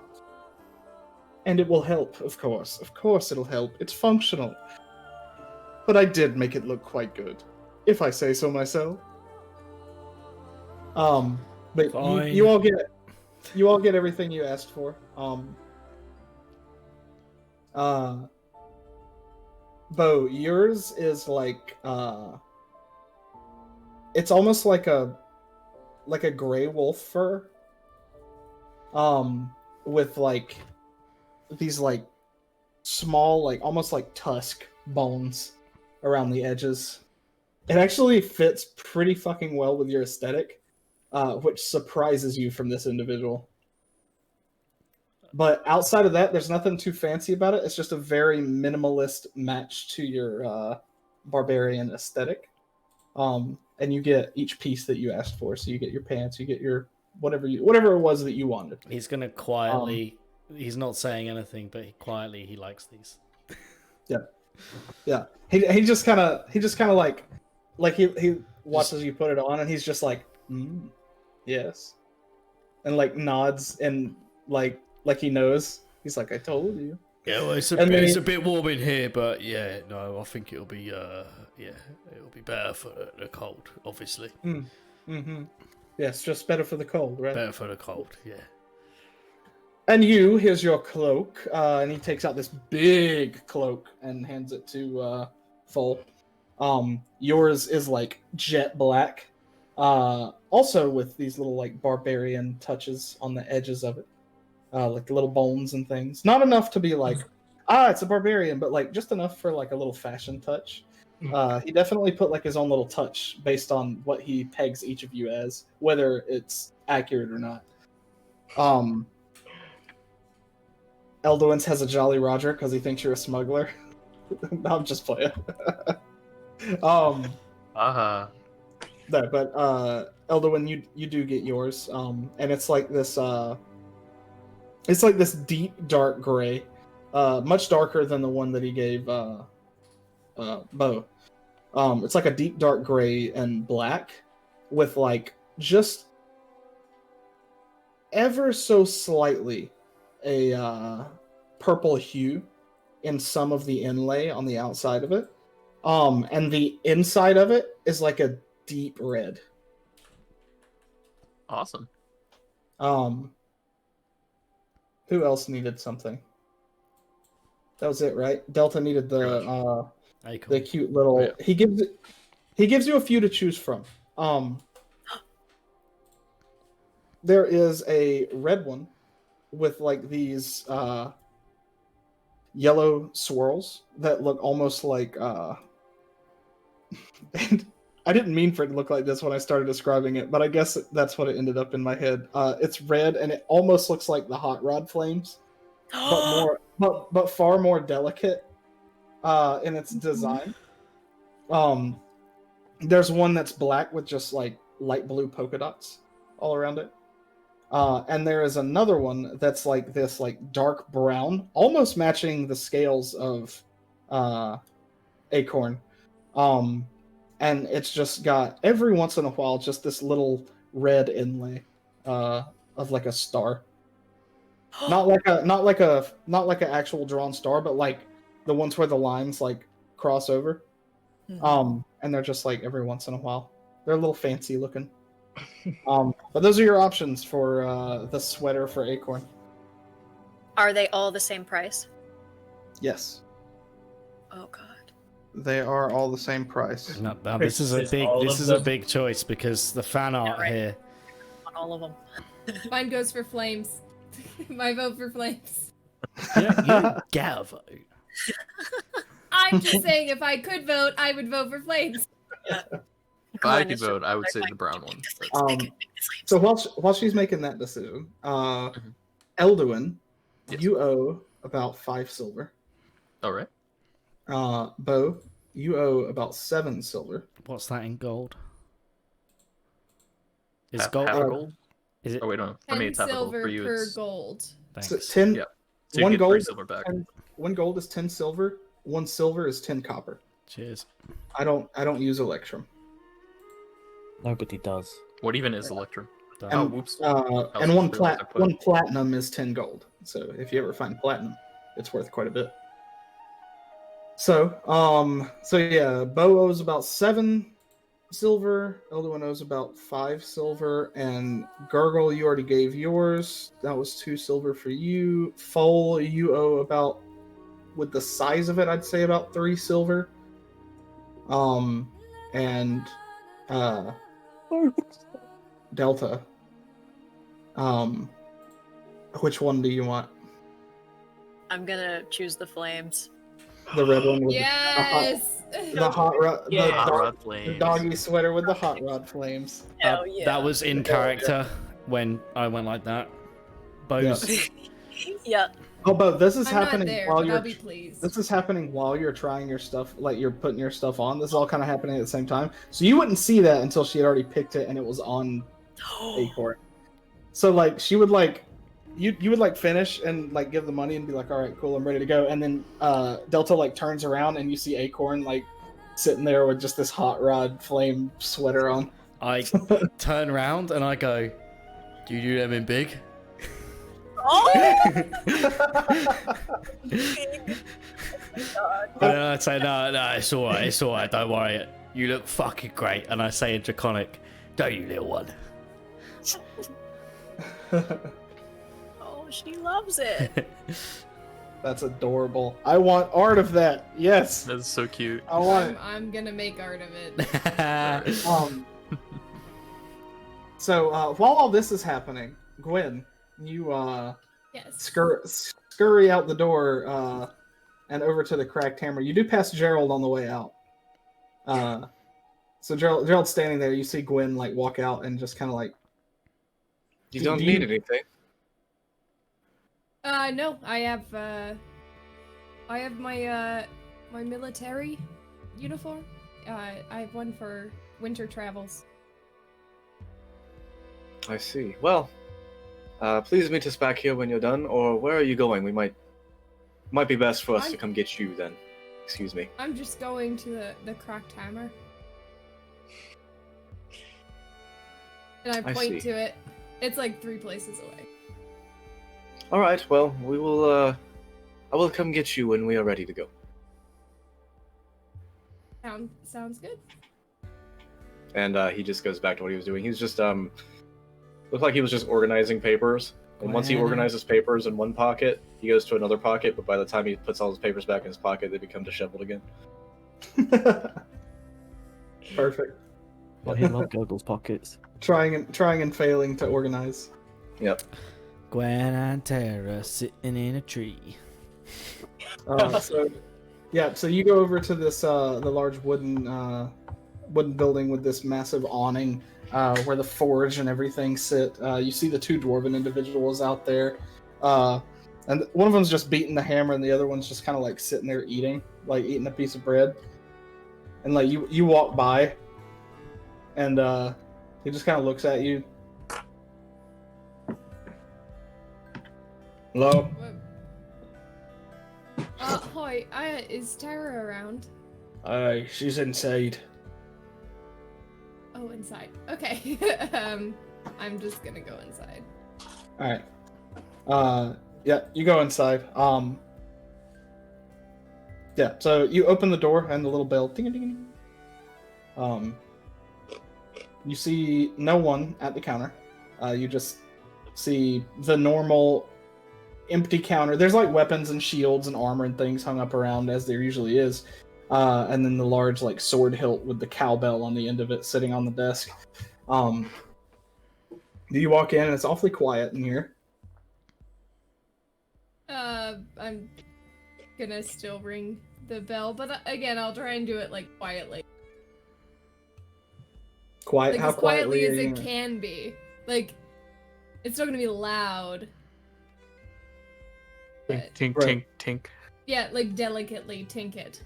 Okay. There is no response. I'm gonna check out the back, I guess. Like pop my Okay. head in that little. You said there's like a little window. There's not a window, so it's like one of those counters, and like it's got a portion of it that like comes up. You can like walk around it. Or I thought you said there was like a window that kind of peeks into the back. Oh no. Okay, so behind the counter, there's a wall and there's a doorway behind the wall that's got like curtains. Oh, I guess I'll pull the curtain on that. Okay. So you like walk behind the counter and like pull the curtain. You see Tara slumped over a table, head on the table with just this massive pool of drool that's just bleh. She Like is very knocked out. hungover. She's asleep. She's dead. Like snoring.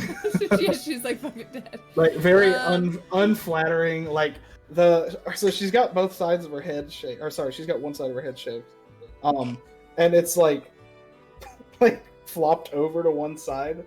And just kind of like laying there, and there's just like she is the most unflattering of sleeping positions right now. Please, doing Tara can never be unflattering. He's doing his best so that he doesn't have to flirt with you. He's trying to put you off. No. She's just asleep. Like knocked the fuck out. And you do see a couple of mugs of whatever was in it. They're empty now. They're like sitting around her. I'm just gonna just let her sleep then. I don't want to wake her up. That's rude. I was just inquiring because she drew drew ideas for the thing on my leg, and I was gonna ask if I could see what she drew, but if she's asleep, I don't feel like it's important enough to wake her up for something like that. I guess. Make a perception check. Yes. 6. 6. You heard me. Yeah, she's asleep. You don't notice anything. I guess I'll just leave. I don't want to Okay. wake her up. That's rude. Okay. She's not one of my sailors, so I'm not just gonna treat her like one. Okay. But you wish you could though.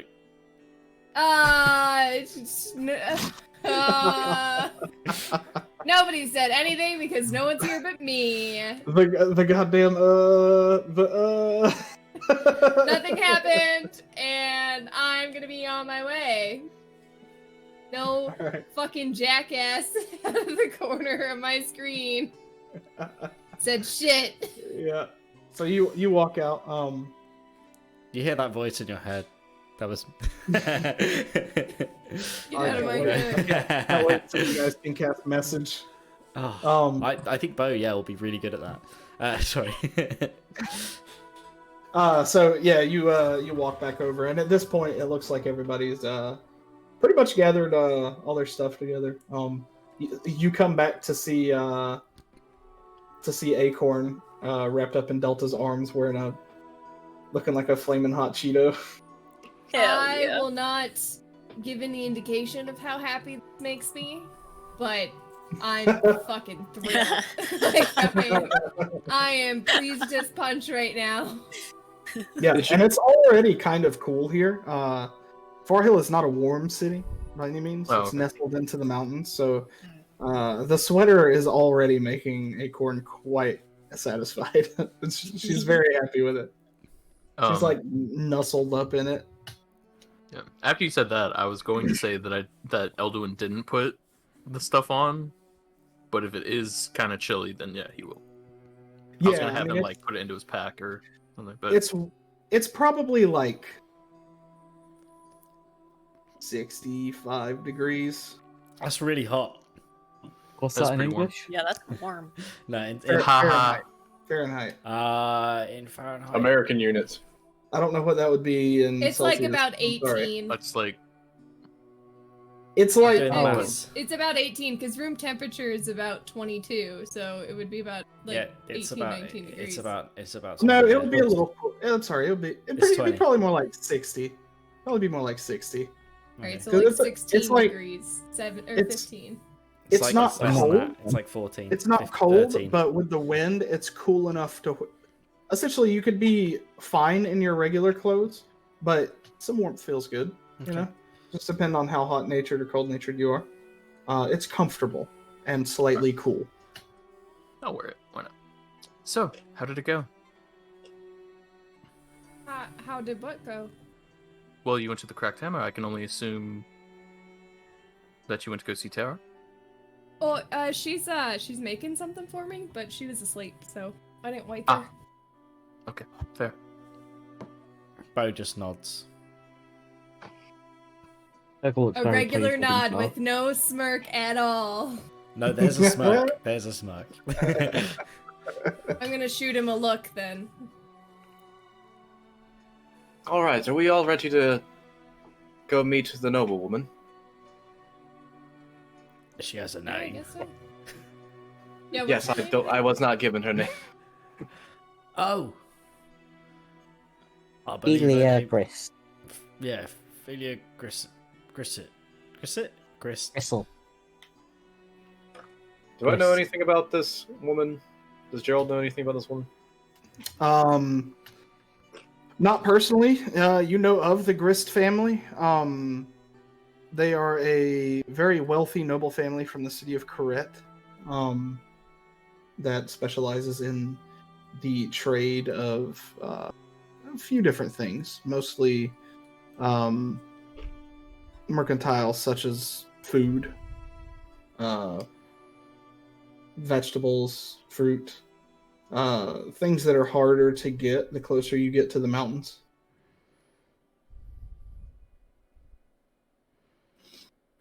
I see. The Grist's family. Okay. All right. At least I know who I'm working with now. Yeah, they're not like ridiculously rich, but rich enough for Felia Grist to apparently be very entitled and hard to deal with. Doesn't take My much only money my for only someone to advice get for you there. all is to not assume that she has never been on the road before. Her family is quite the resourceful bunch. Just because they are rich does not mean they did not. They are not old rich per se. Is what I should say. Well, so long as they're not eldritch. Oh, Yo! boo, boo, boo, bad, I bad. actually kind of liked that one.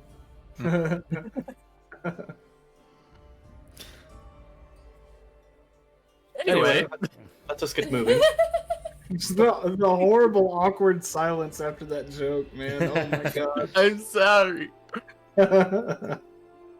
So you guys continue on. Are you heading to the west gate? Think so? Yeah. All right. So you guys begin making your way to the west gate of Far Hill, and I think that's where I'm gonna call a break, like a quick 5-minute break. I Perfect. would like to go get some water and stuff. We're about halfway through the session, so we'll do it there. So we'll be right back, chat, in about 5 minutes or so. Excellent. Sounds good. Yep.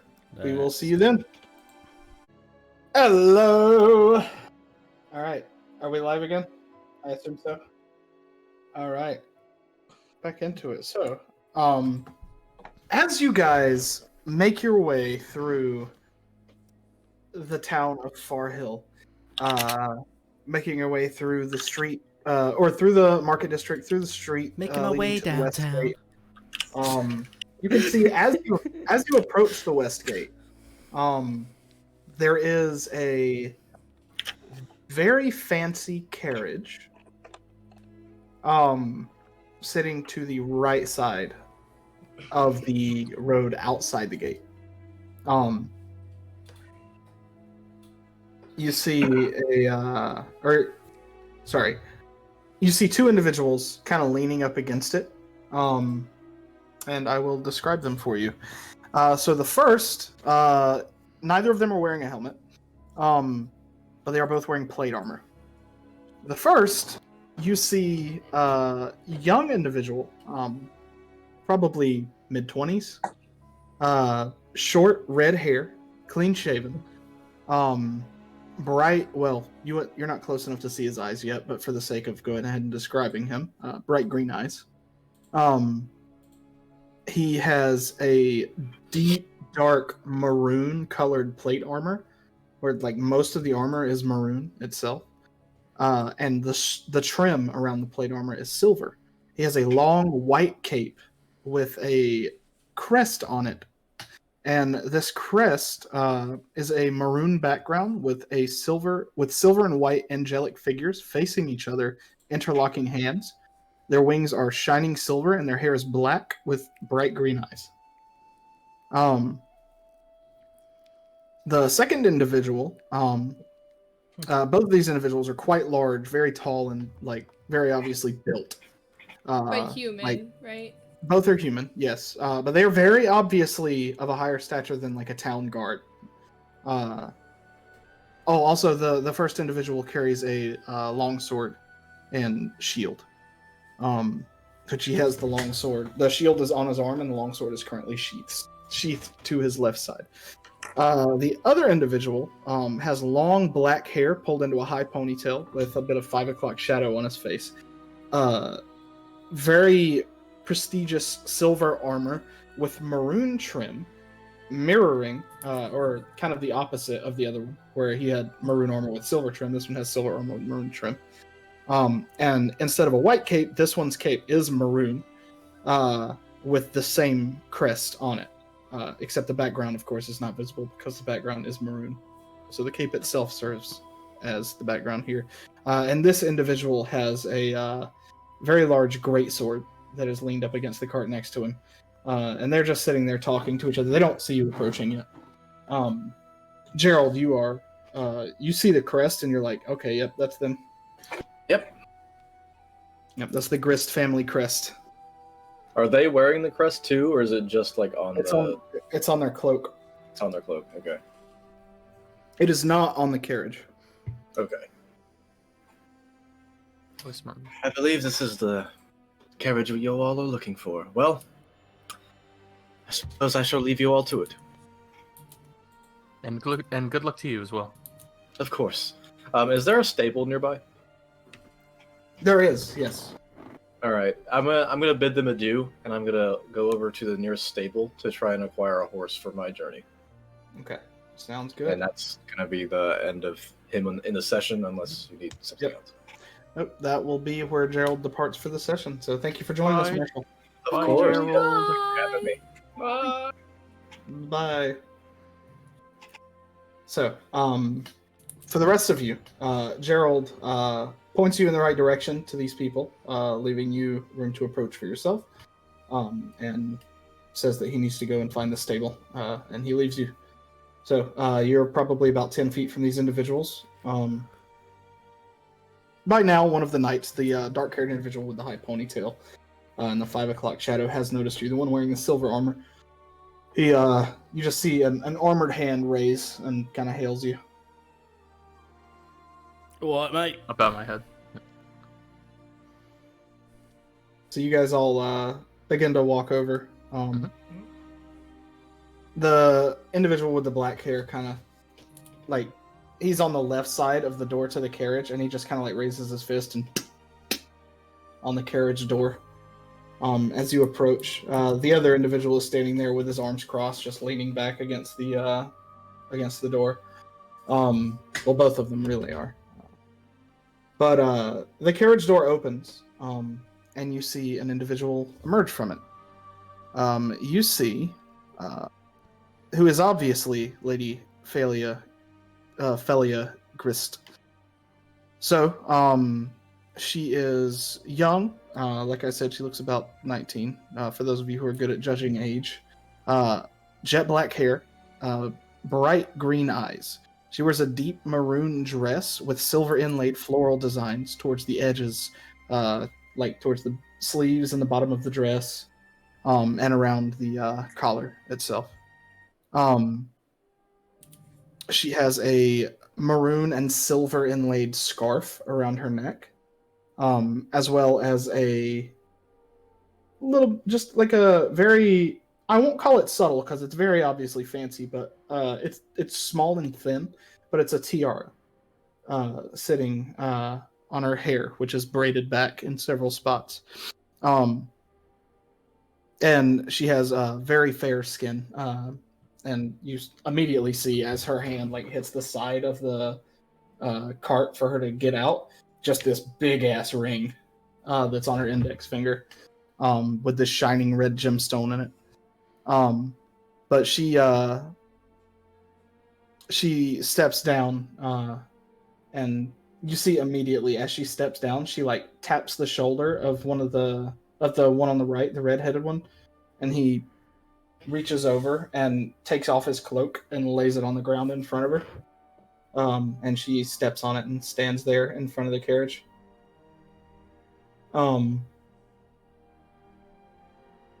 You guys approach. She's standing there waiting. Yeah. Yeah, we'll go over. This isn't really Bo's deal, so he's not going first. You I'm not going first because I I'll don't go want to first. argue about. I'll the go path. first. Okay. Yeah, Fole's gonna walk up to them and he's gonna look at him and say, "Are you the guys that we're escorting?" You could see the guards like look at each other and look back and then look at Felia. And Felia's just got this like cocked eye look at you. And she tilts her head and she says, "You're really going to start the conversation like that? That's how you're going to address me?" I don't have good communication skills. Lady Felia, my large friend here, means nothing but respect for you. He's just a little. Yeah, I wouldn't think too much of it, love. It's just, you know, it's all right. Wait, at least I can read. All right, mate. That's besides the point. Anyway, That's a low blow. we will be escorting you back to your home. You're my escort. Is there something wrong? Gago. Well, I suppose I should have expected this in such a backwater town. I didn't expect anyone this brutish, personally. I mean, you kind of want brutish, so don't you? In a way, you can see it as As long as it gets the protection. job done. We get the job done in unconventional ways. That's kind of our deal so far. Well, you are to protect me, and that's it. That's your only priority. You keep me safe. Get me to where I am going, and you will get your reward. Do not speak to me. Do not try to interact with me. I am not your friend, and you are here to serve me. Do you understand? Of course. Good. Then we'll be on our way. And she walks right back up into the carriage and closes the door behind her. I hate her. She's the worst. Gago turns to the Um, group and he's like, "Can we go short route, please?"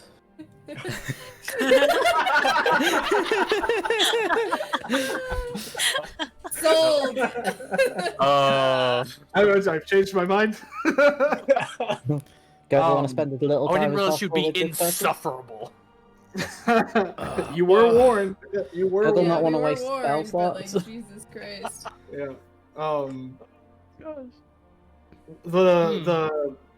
The black haired knight steps forward. I apologize for my sister. Your She sister? is- I thought I saw a resemblance.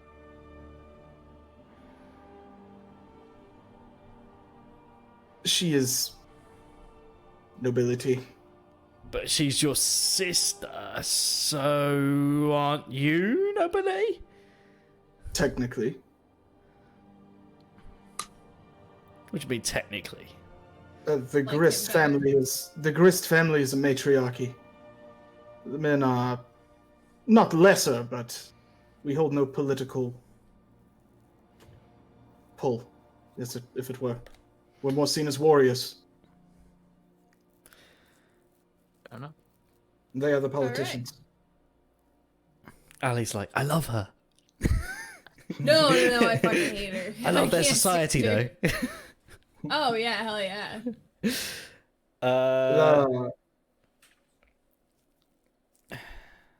Right, well, we've It been would having a be little think. effective. We've been having a little think about how we're gonna do this, and I hope you don't mind if we've got some ideas about what might be the best way of getting this done. What are your ideas? Well, you see, Gurgle here, and I kind of shuffle him forward. Hello. He's, well, let's just say he's quite accomplished when it comes to ambushing caravans and such. And he believes that the best way to make ourselves not a target would be to take the road less travelled and go through the mountains. I'm not sure I believe that no more.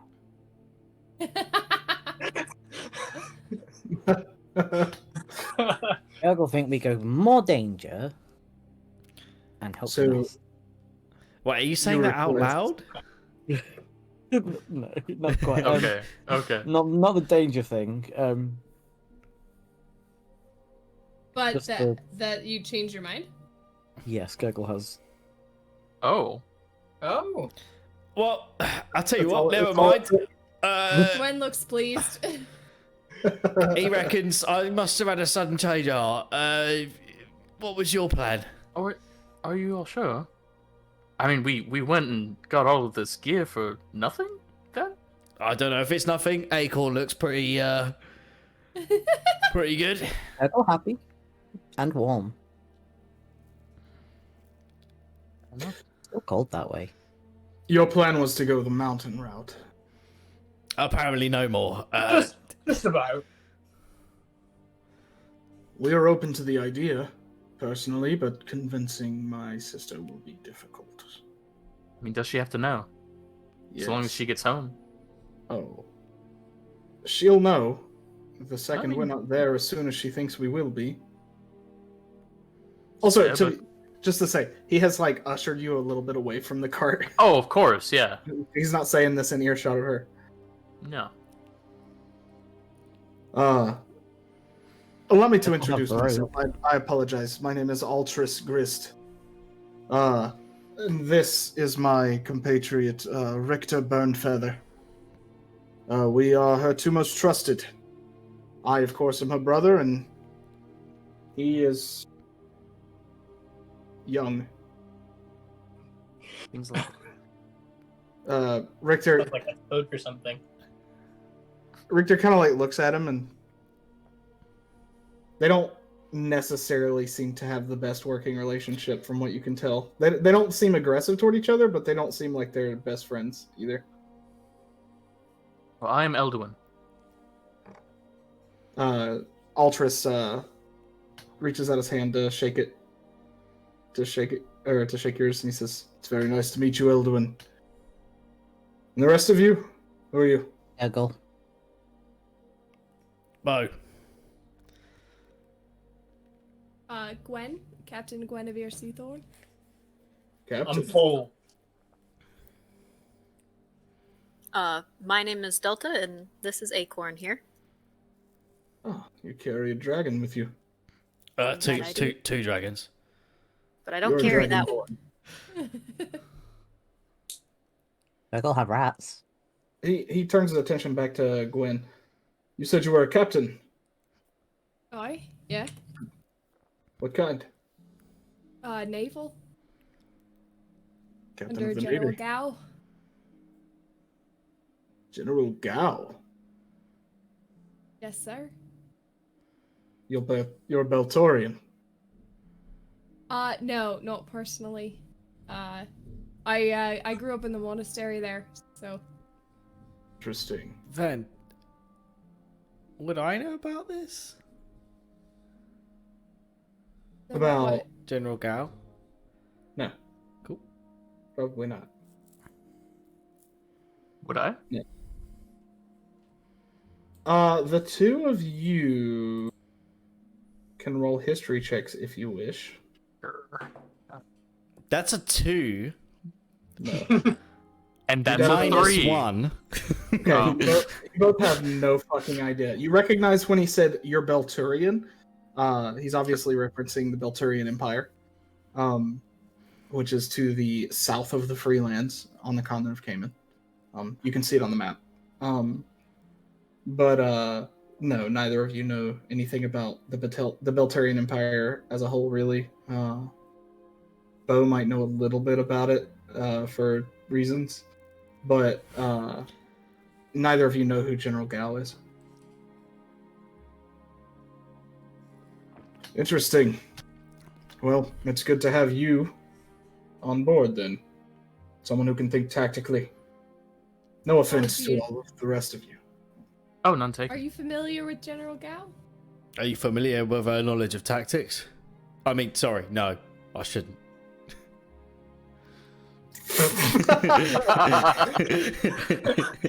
Oh man. It took me a second because I thought you said our knowledge of tactics, but then I realized what you actually said. He. No, I'm not familiar with your tactics. I am somewhat familiar with General Gao. He's quite the renowned legend among He's military men. marvelous. Well, I'm lucky to serve him. he kind of like cocks his head and looks at the rest of you. I have questions, but we have plenty of time. I'll ask them later. I'll go Scout Chief. Regardless, we have a second carriage.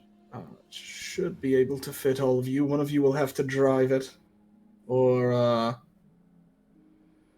well, preferably one of you drives it so we can stay separate. The lady is not the biggest fan of having to enlist the help of locals. So, I take it that you called us in then?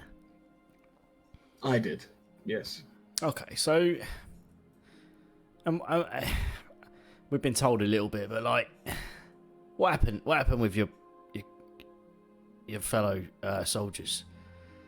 Richter, the other one, the red-headed one, speaks up and says, "They were fucking poison, that's what."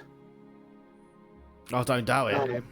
And Ultras kind of like, "That is what we believe, though we are not entirely certain whether that's what happened.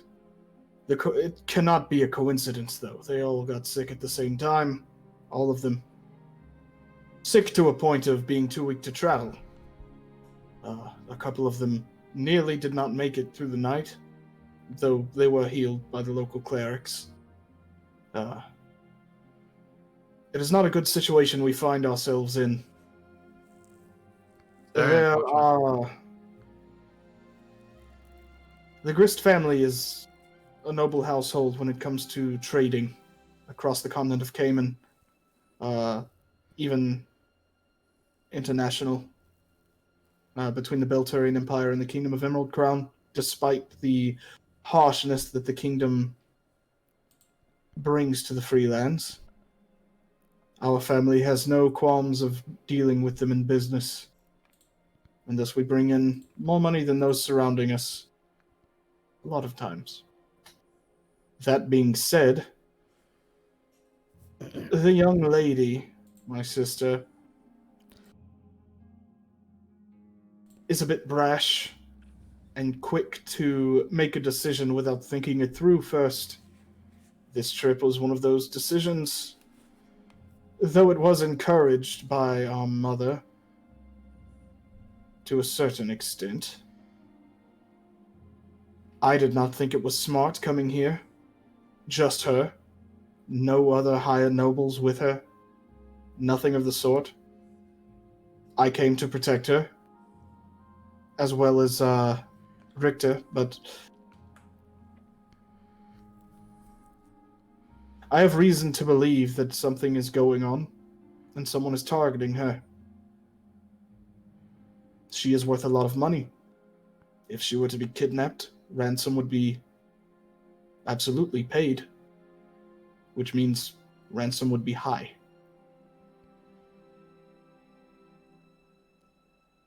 So, I felt it too dangerous to wait around here for our guards to get better, and I felt it too dangerous to go with just Richter and I for protection. That's why you are here. Makes sense Hopefully to me. we won't run into anything, but should we, I hope you're prepared to fight. Of course. Sorry, Ven, I was taking notes and I missed it. Who do they trade with that's, like, unpleasant or whatever? Beltarian Oh. Empire. Well, they trade with a bunch of people. They trade with the Beltarian Empire. They trade with other cities in the Freelands. But the thing that sticks out is the fact that they actually do business deals and trade with the Kingdom of Emerald Crown. Okay, that's what I thought you said. Gwen will stiffen. Okay. Yeah, Bo's gonna be like, I don't know. I gotcha. I'm uncomfy and yeah, a yeah. little peeved. Yeah. He doesn't notice that you guys get uncomfortable at the mention of that, but he continues on and says, regardless of which path we choose to take, that discussion can wait.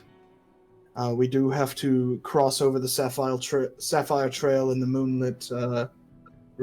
Moonlight River, before we even make that decision. So there is quite a bit of travel before we get to the point of making that choice. All right. Well, yeah, I think Can we make just up see our how minds it then. goes, and then we can just choose then. Right. Who's driving? I can. Good. Now- 'cause I can't. The only thing I will say is if try not to run anyone over on the way.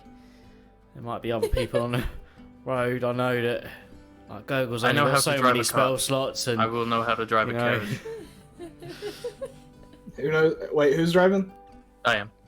Elduin? Okay, yeah. Yeah. Richter, if you would bring the horse, please. Richter leads the horse that's leading this carriage, and One brings it horse for over us? next to you. One horse for us? Isn't the size of some of our people? That is true. Yeah. That's a fair point. I'll say there's two. You make a good point. I didn't think about the fact that there's a Goliath and a Dragonborn that's big as fuck, and a Warforged that probably weighs quite a bit. Yeah, so two horses then. But Richter leads them over, and it's not a small carriage. It'll be a little bit of a tight fit for you guys to sit in, but it is closed on the top. But it has some windows you can like pull up and stuff, some wooden shutters and things. But Richter brings it over and hands you the reins, Elduin. And then he goes and sits in the driver's seat of the other one. Ultras looks at you all and says, "All right, if you would follow suit, we will be leading for the first leg. All right. If you need to stop, just flag us down. Will do. Do you have everything you need before we leave?" All set to go. Yeah. Good.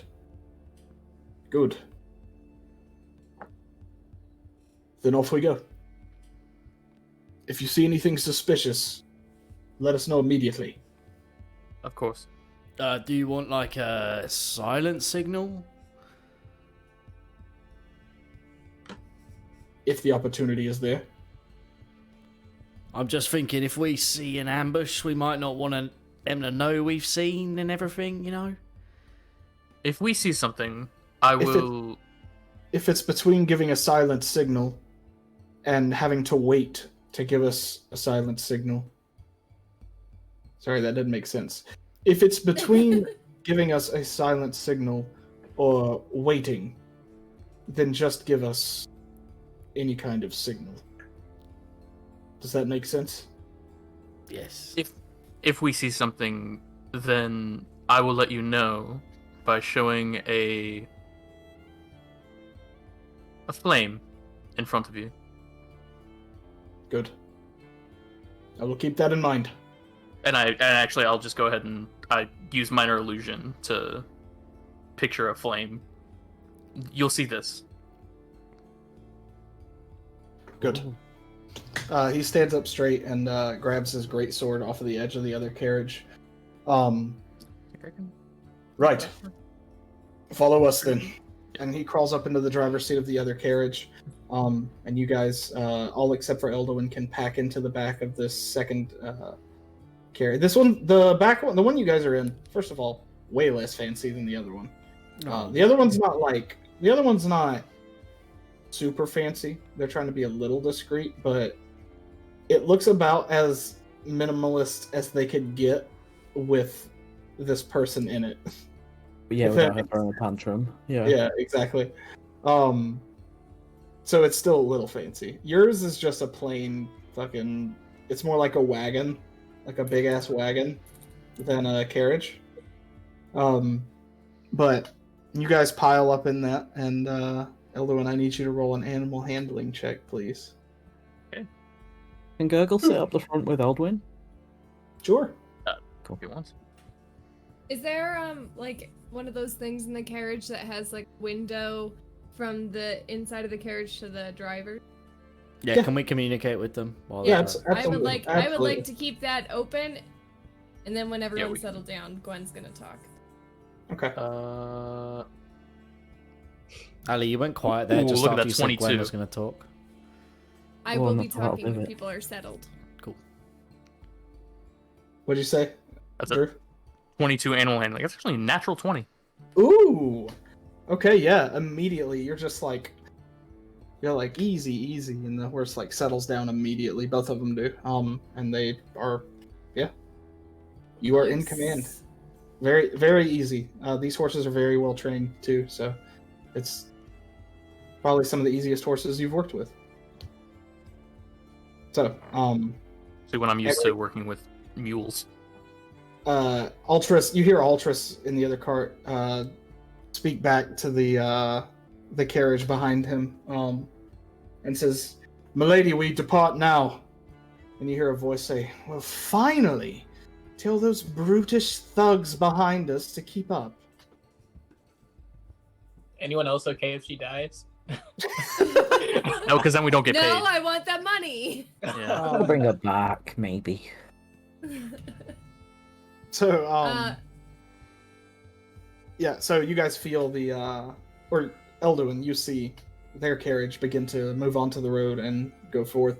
So you guys you guys in the back feel the wagon lurch and then begin rolling, and you can feel every bump in the road as you go across, but soon it gets quiet as you settle into your travel. So any conversation on the road, you guys are free to talk. Initiate.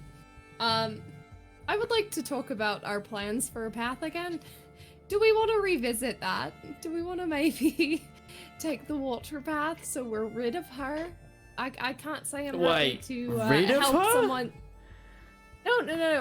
Like it would Won't be have to deal less with her as- days with her. Over and done presence. quickly, I see. Well, like I say, I'll go with Gurgle, and he seemed to change his mind, so I'll go with him.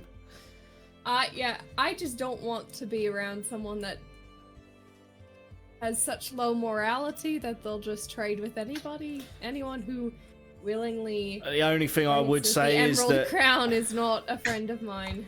the only thing I would say though is that the brother, he seems all right, and he's fine. he will yeah. give. Hey, There's a good chance that he'll give his life protecting his sister, and And that would be a damn shame. keeping her safe means we keep him safe. I'm more invested in I him at think- this point.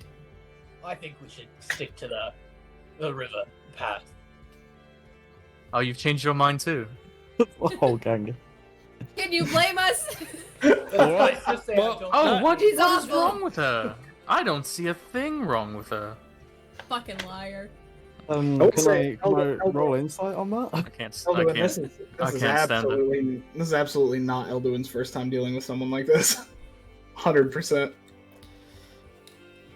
And look. The Emerald Crown, they're not great people. We know that. But we're here to protect people. Alright? We're not protecting a way of life. we're helping her get where she's supposed to go, and we're helping these guys not die getting her there. There's still a lot for us here. I do not like this tribe. I'm of the same opinion as Gargle. I'd rather just get this done. I'm happy to get it done. Yes. I agree. Fine by me. We'll keep to the river. I'll go with the group.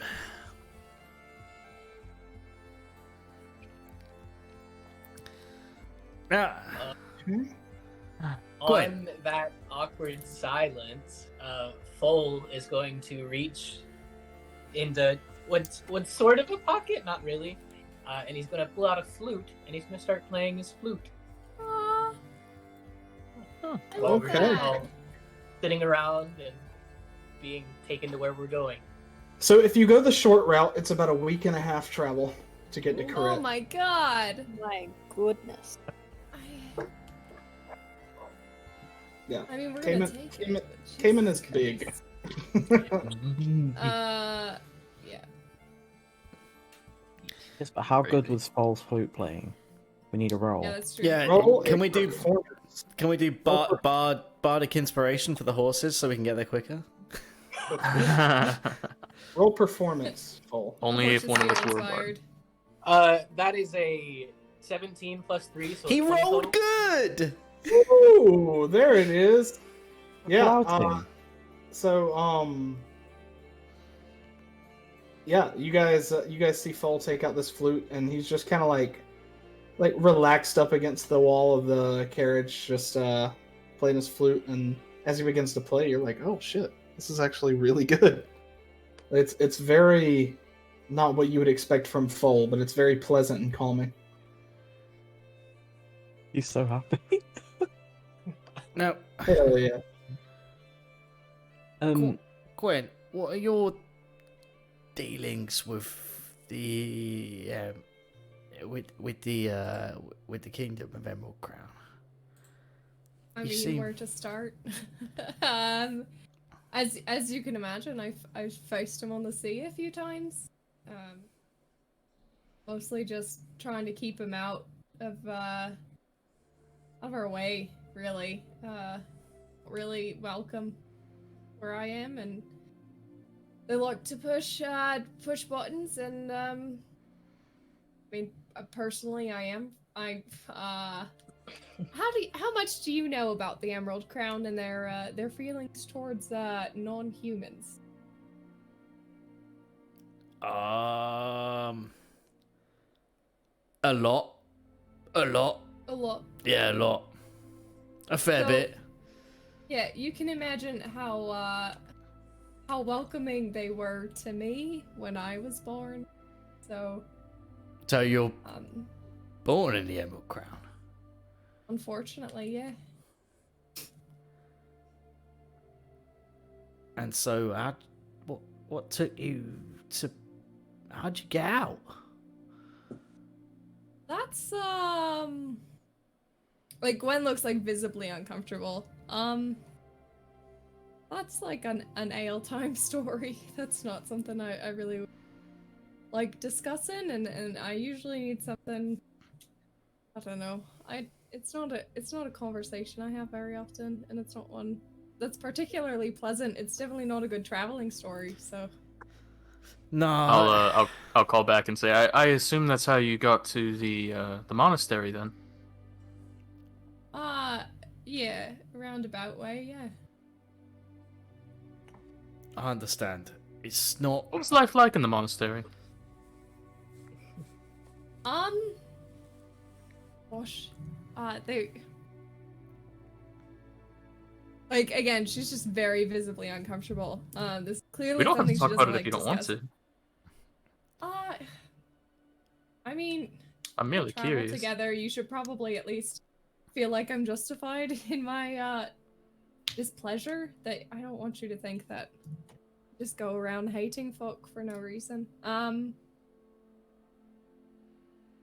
I'm gonna like nudge Bo for like a sip of that ale.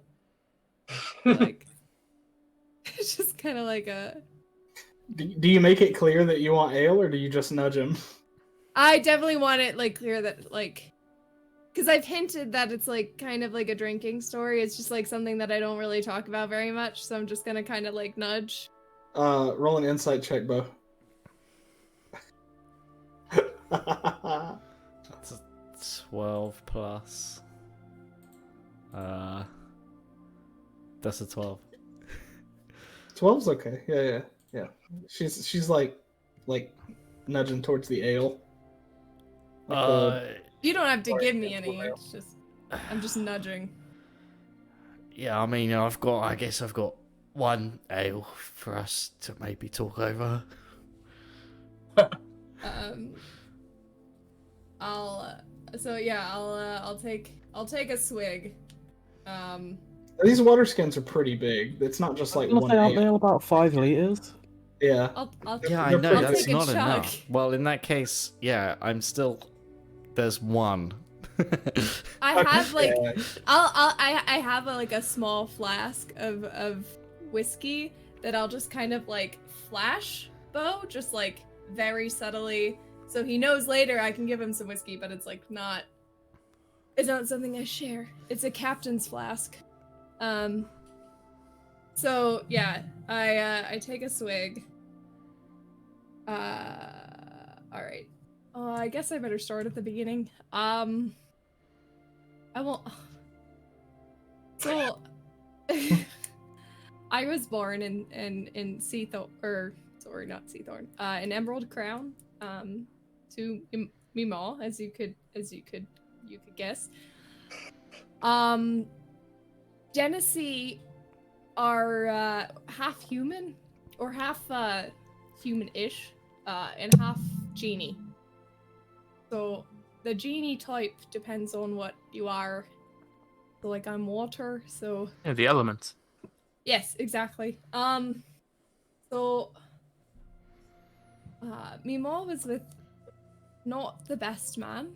In like this fishing village in Emerald Crown. I'm actually not sure the name of it. She never told me.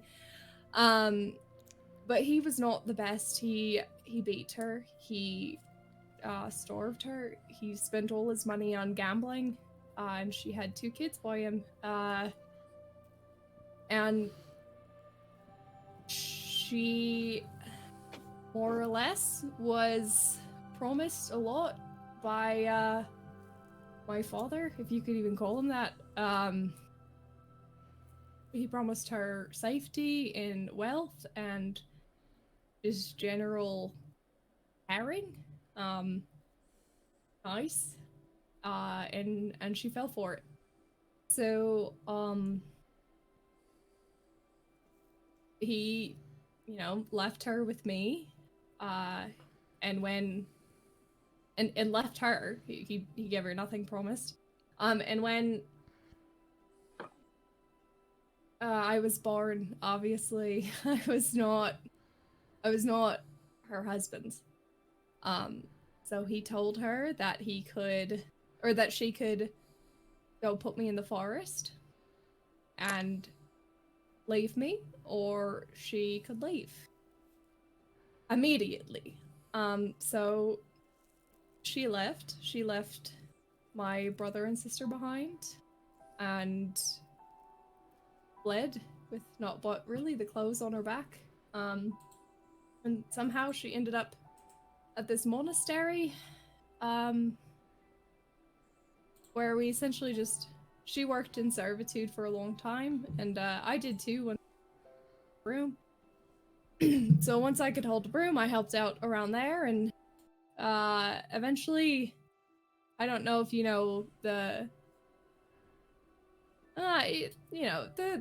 seafaring folk are superstitious people, and water Genesee are considered good luck. So I was promised to General Gao's navy when I was 12. So I got shipped off, figuratively and literally, where they taught me how to run a ship. I was a midshipman, and so they taught me maths, they taught me strategy, just everything I needed to know, and that's where I've really just spent my life, so I don't really know much about monastery life. I was just a baron for most of it, and then as I got older, I was given to General Gao, and he treated me like family, and I couldn't have asked for a better mentor and a better general. But yeah, as you can imagine, that doesn't leave me very fond of Emerald. Of course not. Plus, facing them in battle a number of times. I know what it's like to be forced away from family, so I understand. I was going to mention Sorry. that. Have you made contact with your siblings? I don't know their names. Well, I know their first names, and I can presume their last names, but I don't know the town I was born in. I don't know where I'm from. My mom's long gone. She left as soon as I did, so I couldn't even ask her if I wanted to. So. Well, I'm sorry. Thanks, I guess. I'm gonna take a swig again. I know it doesn't mean much, but she's very visibly uncomfortable, but she does seem genuinely appreciative of the apology. She's used to hearing it, and it doesn't. She's of the belief it doesn't really do anybody any good. Can someone roll a d6 for me, please? Just one person. I got it. I'll do it. You got it? Alright, Marshy's got it. I did it. It was a 2. 2? Okay. So as you guys are having this conversation and Gwen is telling her story, Elduin and Gurgle, you can feel it, and the rest of you can hear it, the pitter-patter of raindrops as it starts to rain, not heavily, enough to get you wet if you're outside the carriage, but Giving us it's some almost, atmosphere. Yeah, it's almost like the dull beating of light little drums across the wooden top of this carriage as the rain begins to come down. After Gwen finishes her story, I'm gonna look over at Bo, and I almost said Bowl again. Goodness, I need to fix that. Mhm. I'm gonna look over at Bo, and I'm gonna say, I've encountered a lot of fighters in my day. That I've fought a lot of people, and not a lot of them have beat me per se. Where did you learn to fight? Well, I kind of had to learn to fight. It's a difficult one.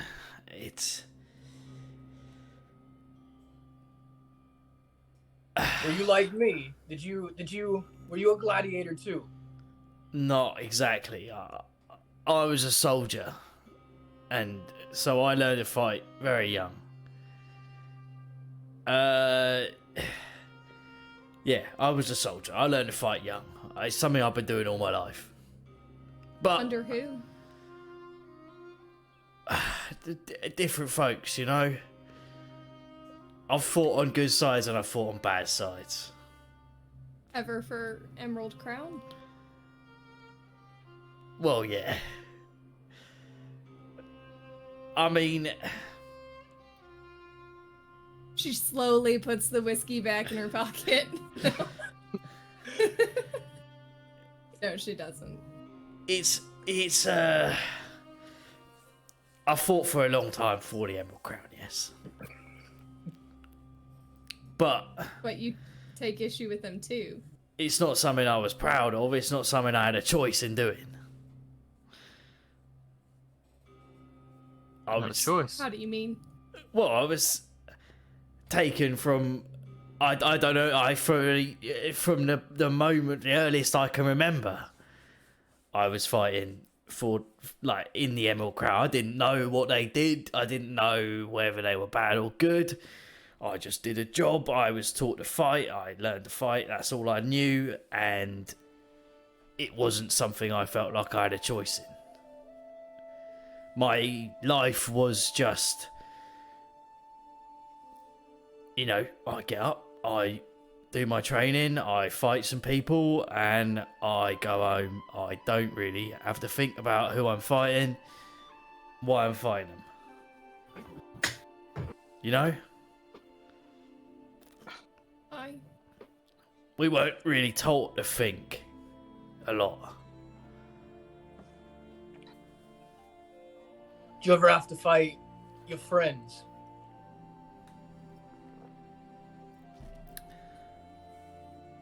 Only once, and that was my choice.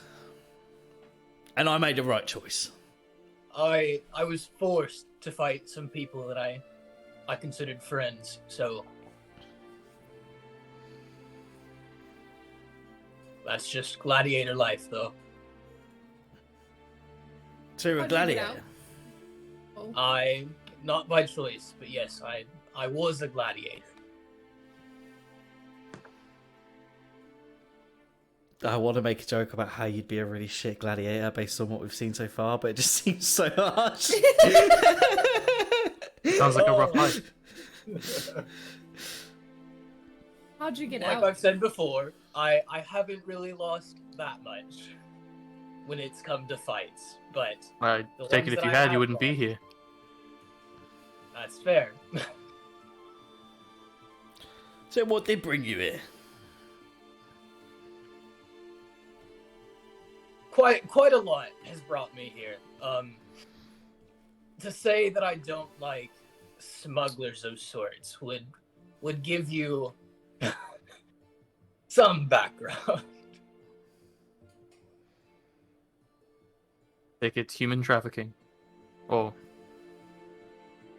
human life. Human trafficking, in a way, yeah.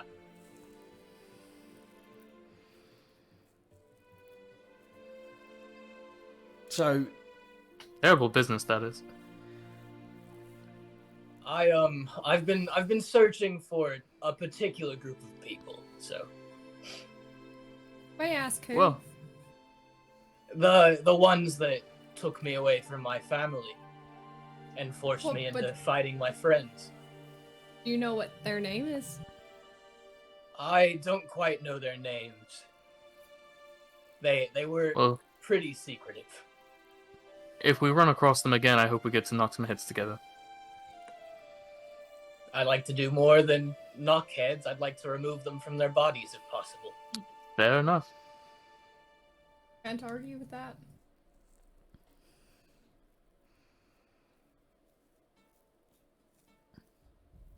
So, as the conversation continues for the next few hours, the rain begins to get steadily worse. And then another hour goes by. The rain still hasn't stopped. Gurgle, at any point in this, you could have gone back into the carriage if you didn't want to get more wet than you already are. But Elda, when you were driving, you are Yeah. soaked. Hey, at least I got a coat on, right? Yep. And it's not terribly dark, but the clouds overhead are definitely stopping the sun from getting through for the most part. And it's pretty dreary.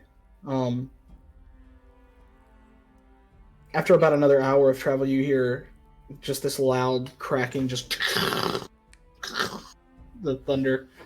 As it seems like a storm is coming in, the wind begins to pick up. A cold wind begins to pick up. As you can feel the wagon shift with each blow of wind. Elduin, your cloak is like getting caught up in the wind, and it's cold. It's very cold. It's billowing in the wind quite aggressively. The wind is strong, and it's very, very cold because you're wet. Should we signal them to try and stop and camp for a while? I mean, I yell to the back. if they're I feel like we should wait for them. if they're going, I think we carry on. I mean, Yeah. we can swap if you want. I can give it a go. What do you Have you any experience? You actually, as you're having this conversation, Elduin, you see from ahead of you, one of them, you're not sure who, but one of the individuals on the front of the cart in front of you holds out a pole with a lantern on it, Okay.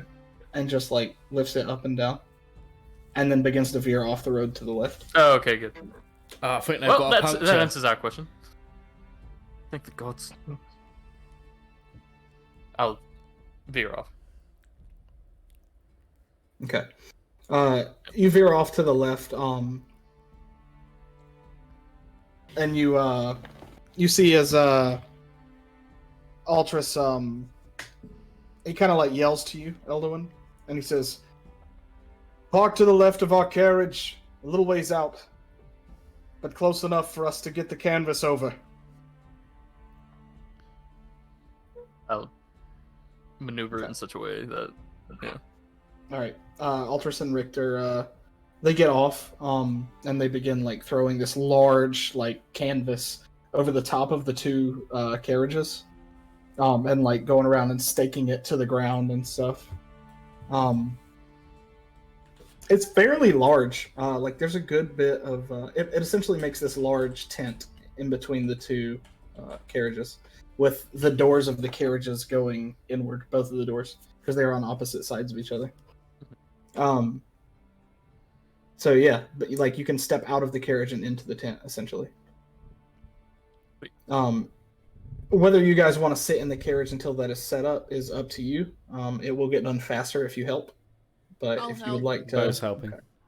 Okay, so you guys are like Bo will helping help pull too. it. You guys are helping pull it over. The pulling it over is a lot of help with Bo and Full because you guys are fairly tall. So, especially Full being a Goliath, but you guys pull it over the top and like stake it down and everything. And you see immediately the Richter begins like putting out this other canvas, like this thick fur covered canvas. He like carefully rolls it out. And like rolls it out onto the floor around their carriage. So you guys can. She hasn't come out yet, but she's got like a fur carpet around, like sitting on the ground, around her carriage now. But you guys don't get that. Of course not. I'll you hang have- out at our you have- carriage. you have wet grass. So you guys can do whatever you want. Do you want to set up bedrolls? Do you want to do whatever? It's only probably early afternoon, but it's dark and the rain doesn't seem to be letting up. Bo's gonna try and take his axe, and he's gonna go. If there are any trees nearby, can we like go get firewood? Yeah, Bo's gonna go There's get. a few. Bo's gonna go patches get of wood. firewood. Okay. Foal's gonna just assume watch and just keep on looking around and making sure everything's fine. And Okay. All right. Can I try and set up a drying line so I can dry my clothes? Yeah, you can certainly try. All right. Yep. Cool. What are you tying the other into? Does anyone have like a pole or a something I could fasten this to? I look on the ground for a branch. You can Alright. use my bow staff if you want. Oh, there you go. Oh, Sorry? you can use my bow staff if you want.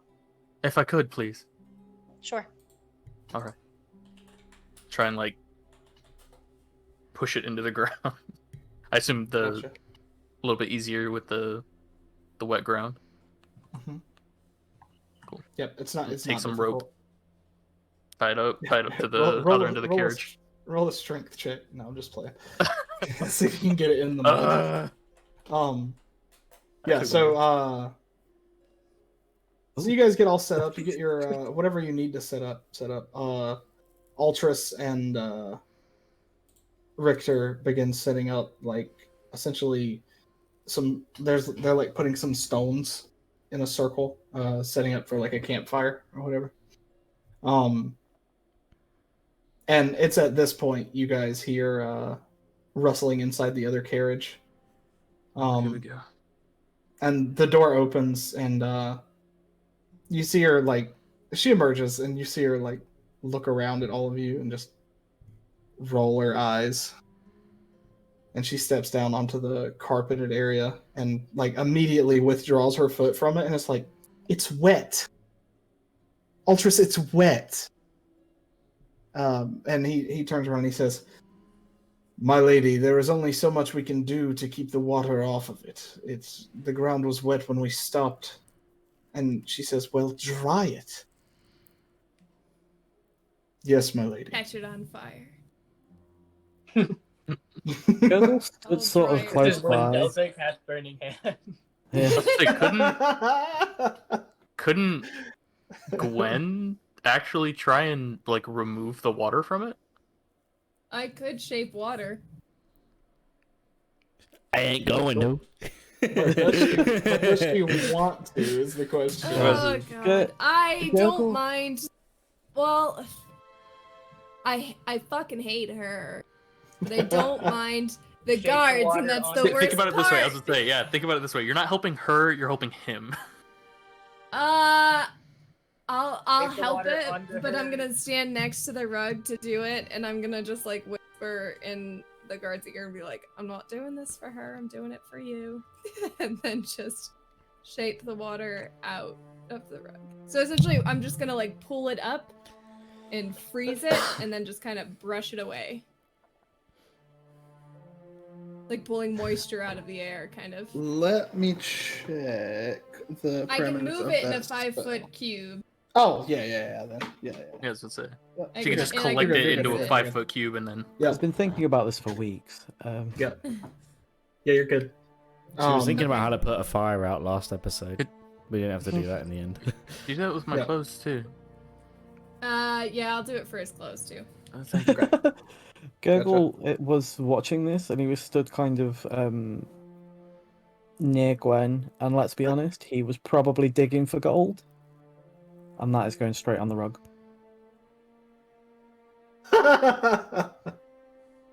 So he's picking his nose Yeah. and just wipes the booger on the rug. Yep, gotcha. Yeah, it's not a Cool. malicious act on his part. It is on Question. mine, but not on Gurgle's. Question, Gwen. How many Yes. times can you cast Shape Water? It's a cantrip It's a cantrip. for me Catnip. because I am water. Okay, I didn't know if it was like a once a day thing because it was a racial ability. Gotcha. Nope, it's a Boom. Nope. cantrip. Racial ability I- cantrips can be cast just like regular cantrips. It's pretty Deal. lovely. Good deal. All right. Yeah. So I can't do my fire breath whenever I want. That's because that's See, not but a that's- spell. That's a that's not a genetic spell. ability.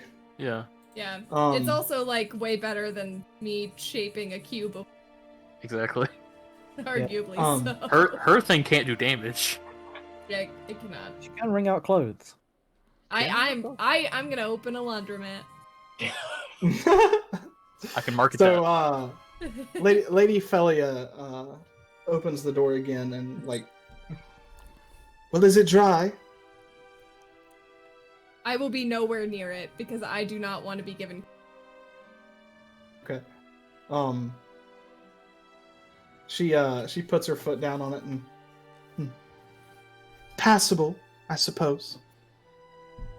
And steps down and begins to wander off. And you can see Richter has set up this like wooden frame bed off to the side next to the carpet, with like these poles that come off of it and like this like curtain that goes around it and stuff. And she checks it out.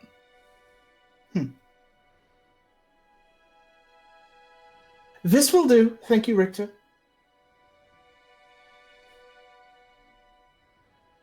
Altris.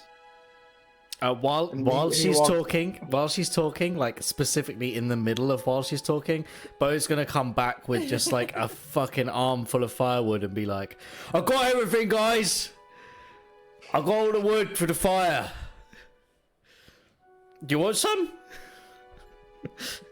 You see her perk up when you say wood for fire. She says, "Oh, wonderful. Get to work then. I already did my work. I got the Make fire make- wood. I'm Make gonna the walk fire. over to Bo and I'm gonna help him start a fire. A shut him up. Bo doesn't need help starting a fire. I'm gonna go and shut Bo up.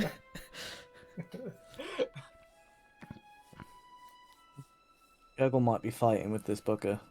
Like it's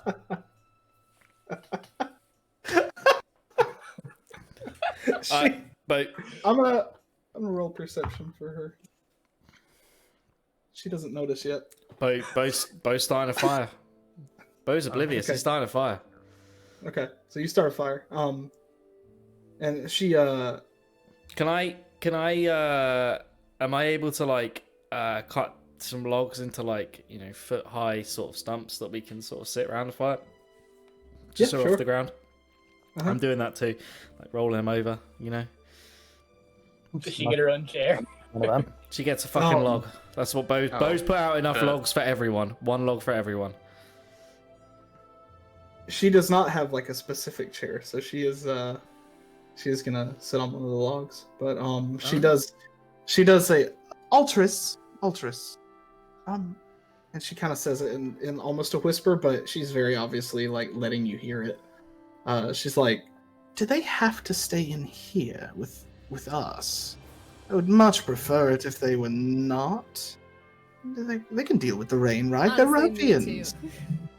They're ruffians. They can deal with the rain just fine. And he says, we only have one canvas, milady. If you would like, I can build you a separate fire. Ah, yes, that would be wonderful. That would be great. Thank you. Thank you, Altris. Thank you, brother. Richter, come with me. And they go, back into the carriage. Altris just begins working on a fire. So you guys are left to sit around the fire, do any cooking, do whatever you want. So are they- We'll are they- continue to just keep watch. Are they fucking? Do you say that loud? I say that's what I'm gonna say to Ultras, yeah. Altris like, oh, and like looks at you like, shut up.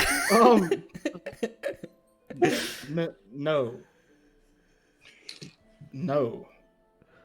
Insight. He kind of Insight? like walks over. I'm rolling okay, insight. roll insight. Roll insight.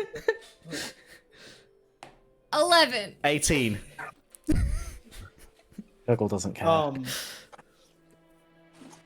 curious.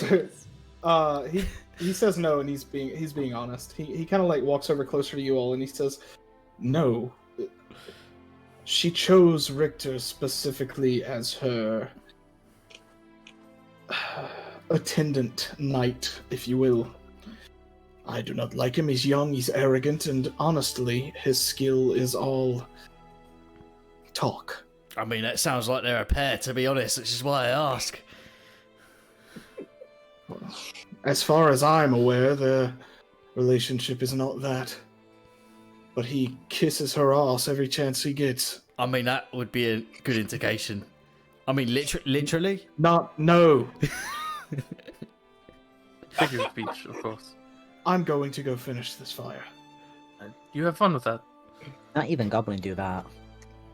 Yeah, I'm normally a helpful type, but fuck no. Oh my god. So he builds like a separate fire for her. And like she calls him again, and he like walks over to the carriage, and you can tell her brother looks like just fucking fed up. He's just like, God.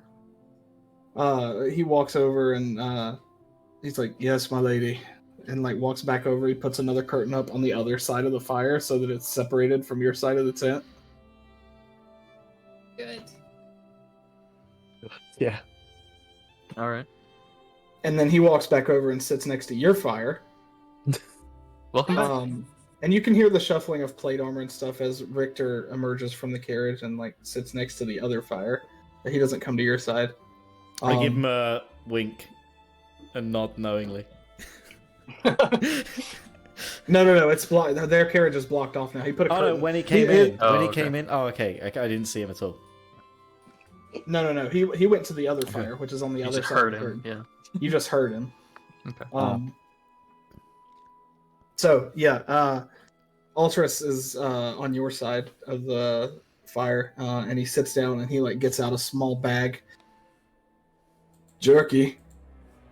I have my own rations, thank you. I'll take some. Bull will take some. Yeah, he holds out some jerky to whoever wants it. Holds out some to Gurgle. I'll have cheese. And he pulls out this light. It doesn't look good. In fact, no, it's probably still fine. At the minute, it's still fine, but there's like little marks in it where the rats have also been sharing. Ah. Is that all you eat? No. Hey, we eat pretty well with the guild. Good. I'll just like cheese. Oh, okay. I misunderstood. I didn't know if you were only eating cheese. It's not healthy. I'm sorry, I didn't Bull's mean gonna to go assume. and rejoin the circle again and do the same thing he did in the carriage and pull out his flute. Okay, so you start. I have a deck of cards. Ooh. Okay. Well, we don't really have a good surface for What's that playing on, I stump? don't think. Hold on. Ultras goes back into the carriage and comes back, being a little quiet.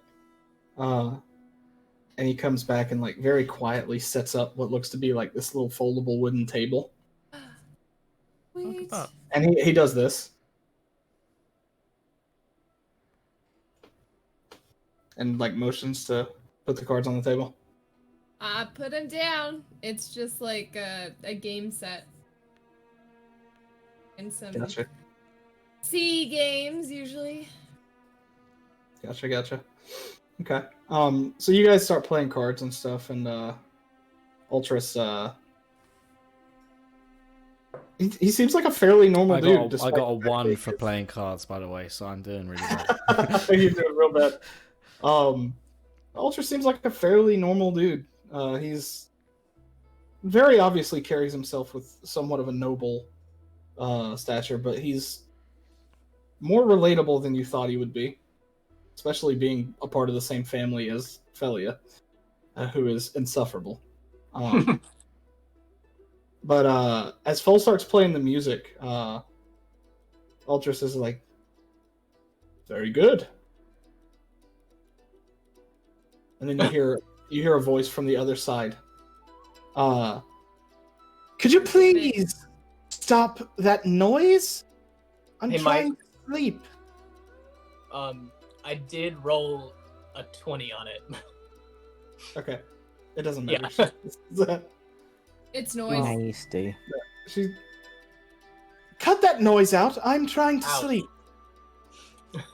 Rip. With Richter? Oh, do you say that? I'm playing the flute, but I guess I do. No, you don't have You to don't say have it. to. You don't have to. Say it, but if you do, you say it in character, like. No. No, Okay. I'm playing the flute. Cannot talk That's while playing the good. flute. But Bo is winking at this point, like furiously winking at her brother. Her brother's just like, no. I go need to heal, friend. You okay? But at that point, you see the curtain come back, and Richter, the young redhead, steps forward and says, "Our Lady has requested that you stop playing such things. She is trying to get her rest."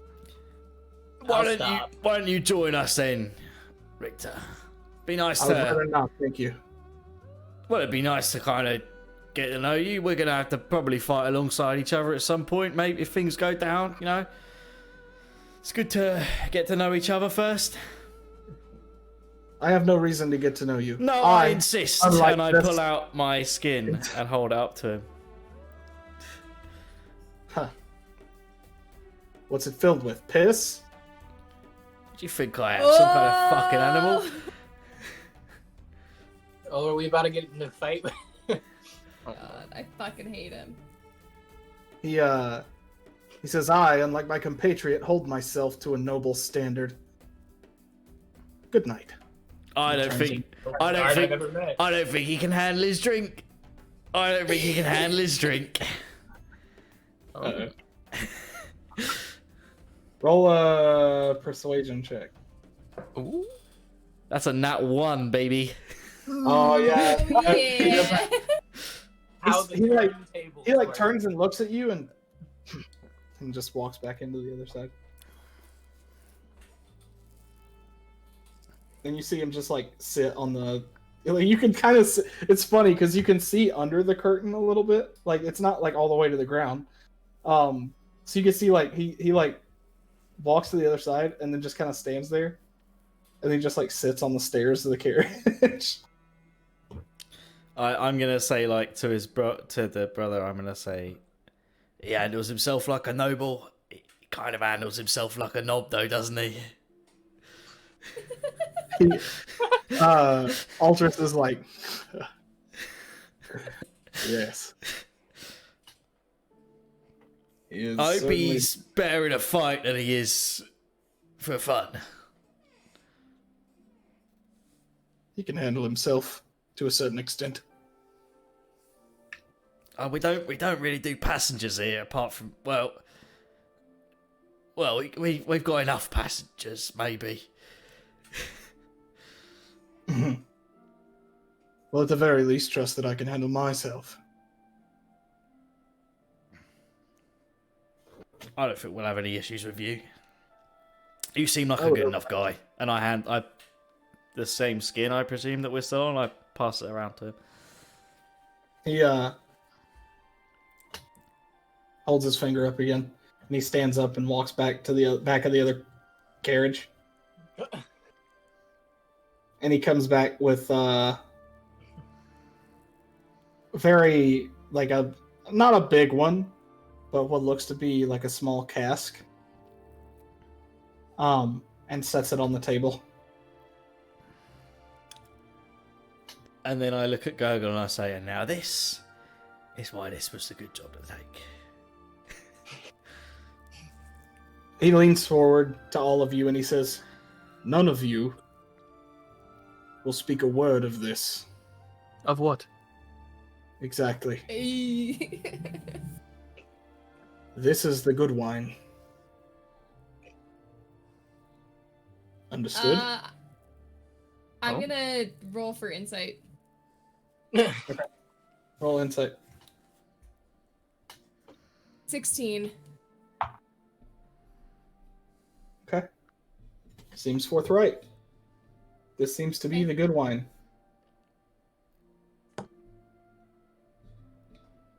Okay. Bo has no idea what good wine is, so he's just drinking it like it was fucking whatever. Full will not drink it. Okay. Gwen just is gonna also keep on not going watching. to drink. Okay. Eggle won't be drinking. He's got cheese. He's fine. Bo's Okay. drinking. No problem. Okay, Bo's drinking. Elduin? Eldwin plans Yeah. on taking first watch, so he'll choose against it. He offers everyone a glass, including Delta. He hasn't paid close enough attention to Delta to realize that he is not biological.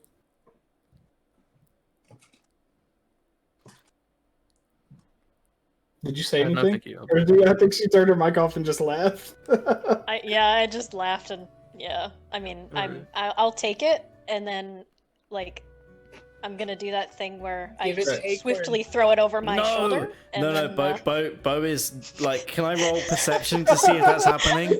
I was like, I rolled a 19. Bo, shit. Bo sees you like looking at the wine and being like, "What the fuck do I do with this?" And like when he finishes his glass, which he's drinking like ale, he kind of like gestures to surreptitiously swap my empty glass with your full one. I allow it. okay.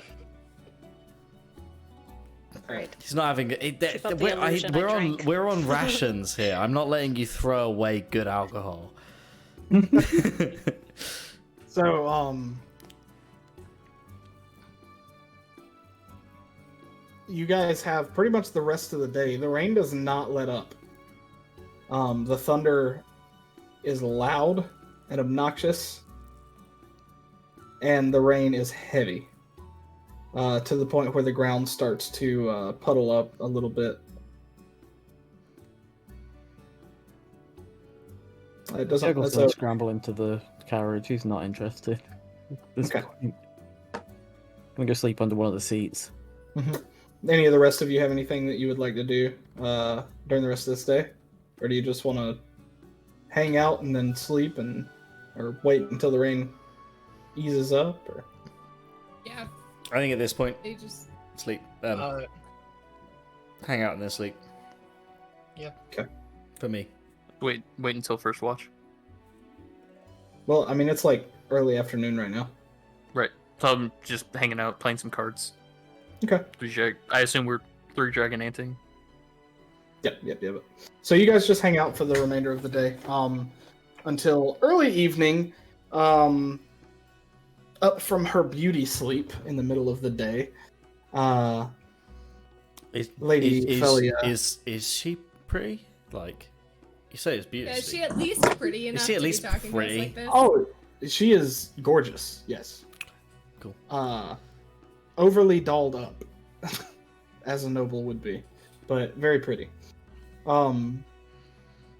It's the personality that runs into issues.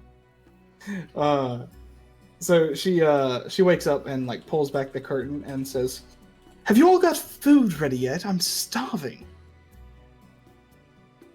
No. Oh. Wait, no, Gurgle's in the carriage. He can't. I pull out some rations and I kind of go. Yeah, we're just about to eat. Yeah, actually, good point. Yeah, no, we probably should.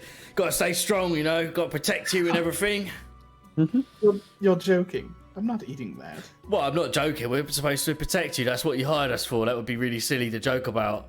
Like, why would we be here if we weren't there to do that? No, I'm not eating that. That's below me. Well, yeah, did but you if bring you any came food down with here, you? it'd be on the same level as you. But it's only because you're standing up there that it's below you. Below me? I thought it was jerky. Haha. She kind of like straightens up.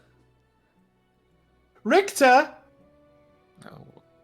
And he walks over. Poor Yes, my lady. brother.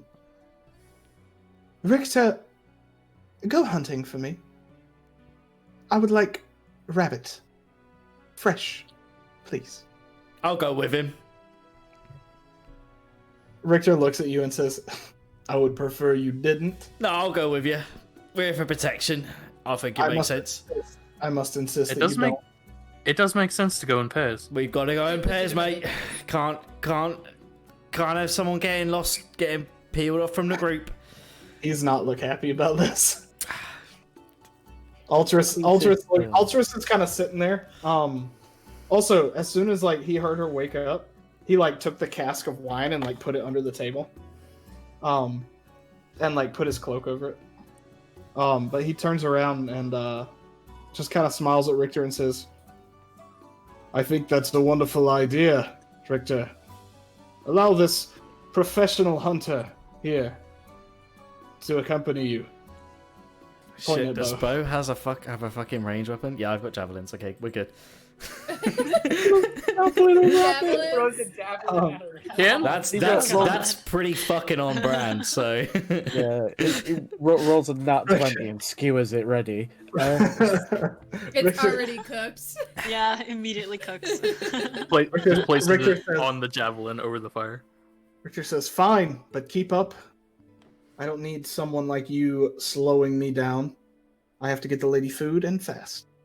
And he walks over and grabs like the shitty looking bow and a few arrows. Then walks out of the tent. You can hear the rain like hitting his plate armor. I'm going with him. Can I just so Gurgle I've mentioned is a wanderer, which comes with the ability to find game, like small game and stuff, quite easily. Mhm. I kind of want him to go with like and just turn up with like a rabbit without really any prompting. He just shows up. So you can find food for how many people?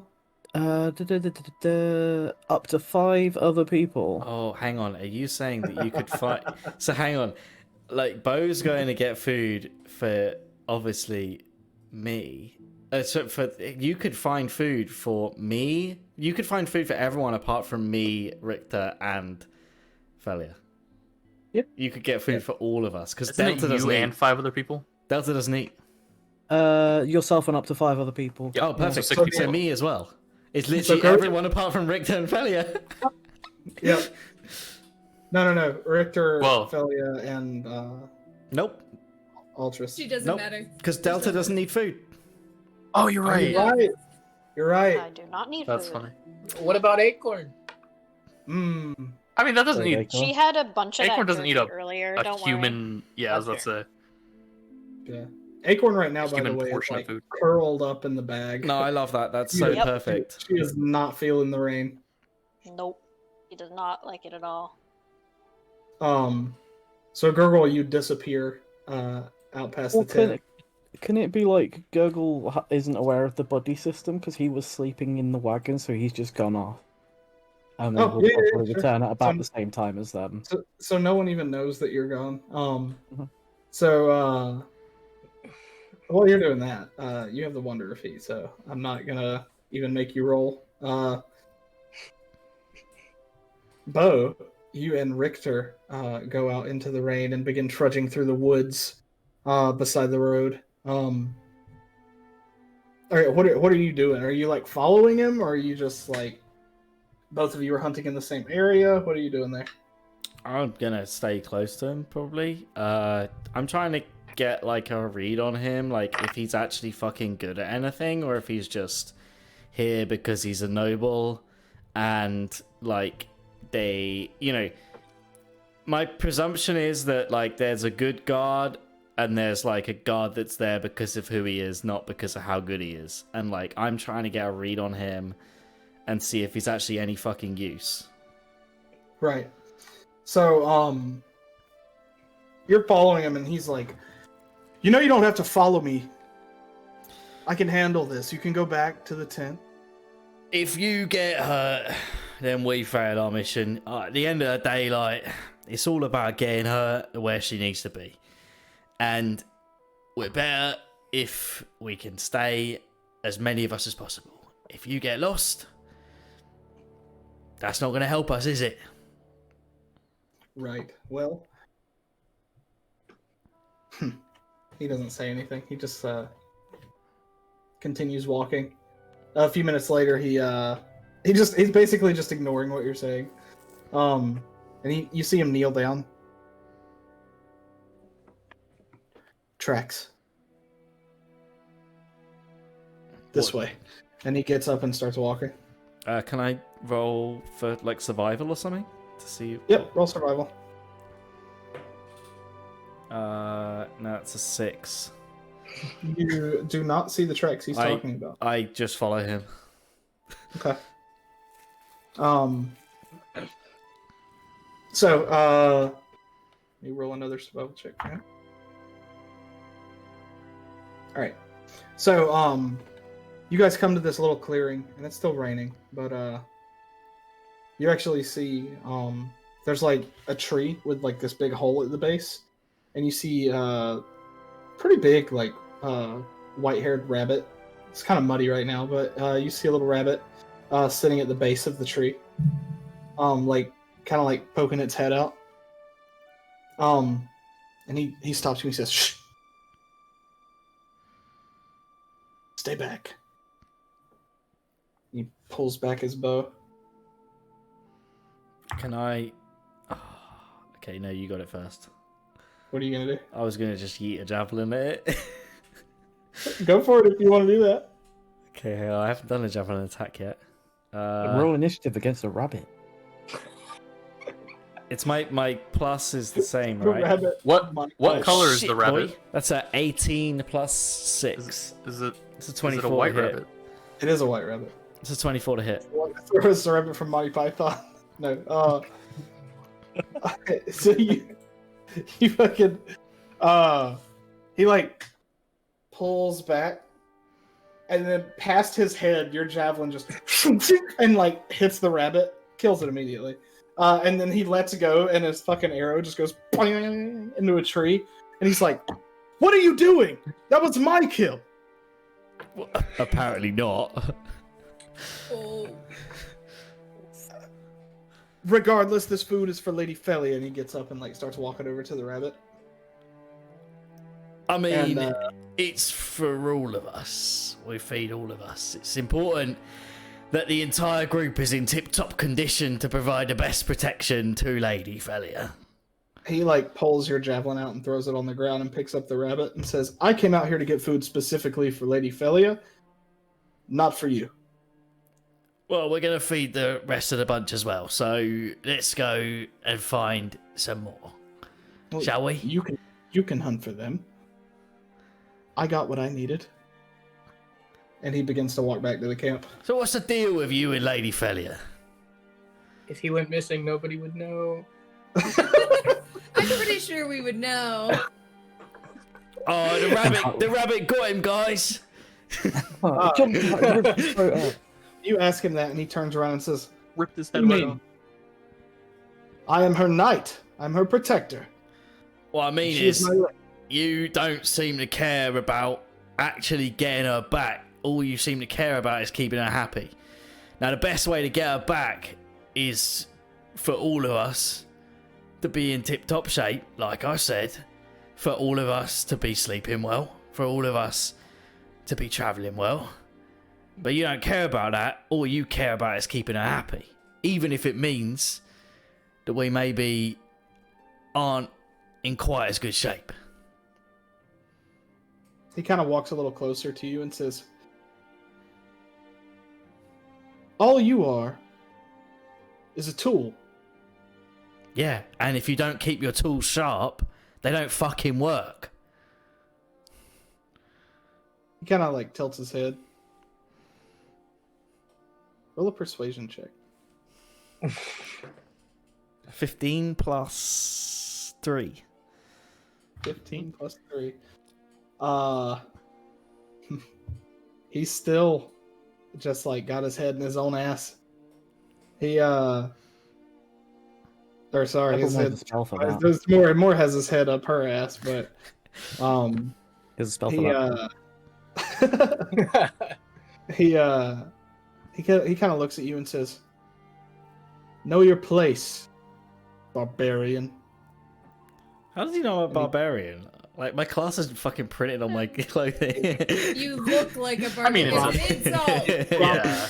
Nah. It's an insult. He's like judging you based off of your. Yeah, it's My you off place, savage and- my place is doing my job. My job is keeping her safe. We'll do our best that we can. And maybe by the end of this, we'll keep you safe as well. No need.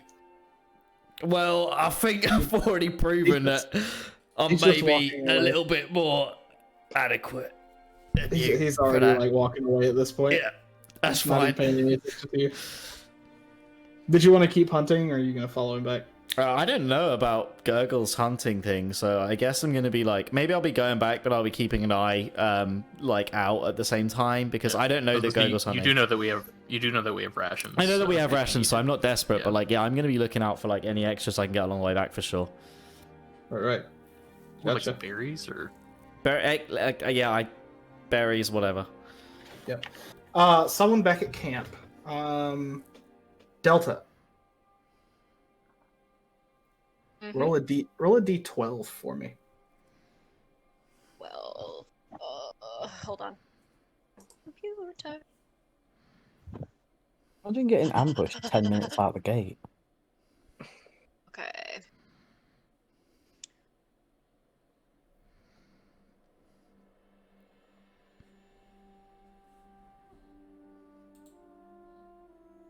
Okay. 11. 11? Interesting. Okay. So, Richter and Bo, you guys, or Richter is an NPC. I don't know why I'm addressing him like a character. You guys get back to camp. The first thing you see when you get back to camp is a very happy looking Altris who just looks amused as fuck right now, as well as the rest of your party.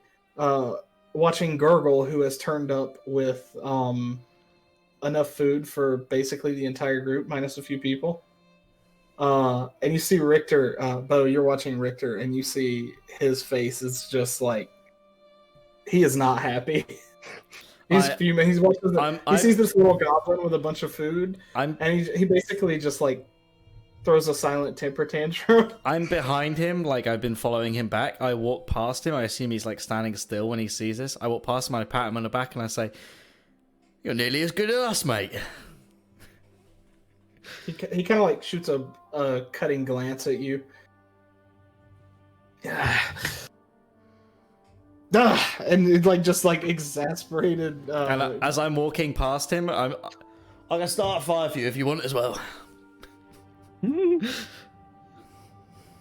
goes, "We already have a," and then he realizes that you're fucking with him, and he's, "Shut up!" And he just like walks away. And he goes like off to the side outside the tent and starts cleaning the one rabbit that he got. So you guys eat well tonight. He didn't get it. No. Just by like, how's my rabbit taste? Yeah. Yeah. Well, you guys, what's your passive perception, Bo?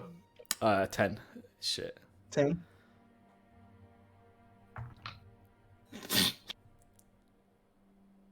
Wow. You can hear him loudly proclaiming to Lady Felia about how he shot this rabbit and lined up the shot perfectly and was just like a master huntsman, and how this Dragonborn was just weighing him down the entire time, and she's just eating it up. I'm gonna walk over. Oh. Is the rabbit there? Oh, the rabbit's being cooked. Yeah, I'm gonna walk over. Okay, you walk over, like you open the curtain. Ultras is like, no. I'm too late. You walk past and like throw back the curtain. You like look in, and he's sitting there cooking and like telling a story, and she's like sitting on her bed, just like smiling. And she looks up and like screams. How's my rabbit taste? Pulls the curtain back and says, "Get out of here, you oaf!" How's my rabbit taste?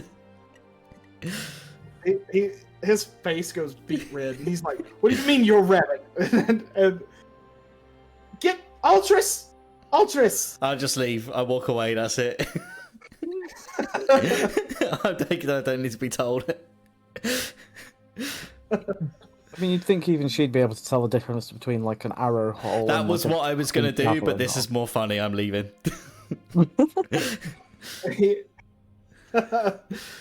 Richter's just like beet red by the time you leave, and it kind of goes quiet on that side after that. Ultras like looks at you and is like, "You can't do that." I think I just did. No. You can tell he finds it funny, but he's at the same time he's just like, Look, she's not gonna give a fuck as long as we get her back. We can have a little bit of fun while we're here, can't we? "This is going to be a long trip. It's going to be longer for them than it is for us. It's going to be very long. Anyway, let's finish eating." So, you guys rest on into the evening. Who is taking first watch? We get to do this for the first time. So, there will be 4 watches. Each watch is 2 hours. Does There's 2 watches. Does Elduin sleep? I do. Well, sort of. Yeah. Elves trance, Okay, and they do it for 4 hours. I'll take a watch. Oh, then it would We be don't Take a Both watch. take a watch Sorry. too. okay. So Or, it would be 3 then instead of 4, because half of the but watch. Delta also only like goes in like a power down mode for 4 hours. Yeah, I just like clunk on down, but I'm still aware of my surroundings, so that's kind of Exactly. cool too. It's That's it's true. it's Prop me up akin against to a tree trance. and I'm good. If you guys is want plus to do 2. that, then there only needs to be 2 watches. Yeah, If I'd say wanna you do take that. the watches then. Yeah. Yep. I would like to point out that I don't think Delta can see in the dark. No, Mm. I don't think No, Delta. Delta has does not have dark vision. Is there a watch that's less in the dark? I mean, we've got fire and stuff. It's just like, you know. Well, like if she more takes the advantageous if she to what sees, like I don't know, fucking this is too much maybe, but like is it like where we're going for 8 hours, it's fully dark the whole time, or is it like in the UK where like in the winter, in the summer it's pretty light? Like, I don't know. Am I assuming 8 hours of darkness? Am I overcomplicating things? I think it's 8 hours of darkness. Fine. Yeah. Well, it's not 8 I mean, hours depending on the. necessarily. It's fairly normal. Around the last 2 hours, it'll start to lighten up. But I mean, it'll still be dark, but it's not like the sun starts to come up. Yeah. Okay. So. And I guess depending on like the moon, you know. Carpe, are you cool with that? It's raining as fuck, so I don't think the moon's going to do much for us. Okay. Right. Yeah. That's what I meant. You can't even really see the moon at this point.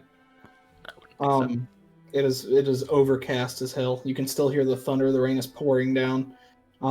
It seems at this point that the lady has fallen asleep, as you cannot hear her loud, obnoxious complaining from next door now.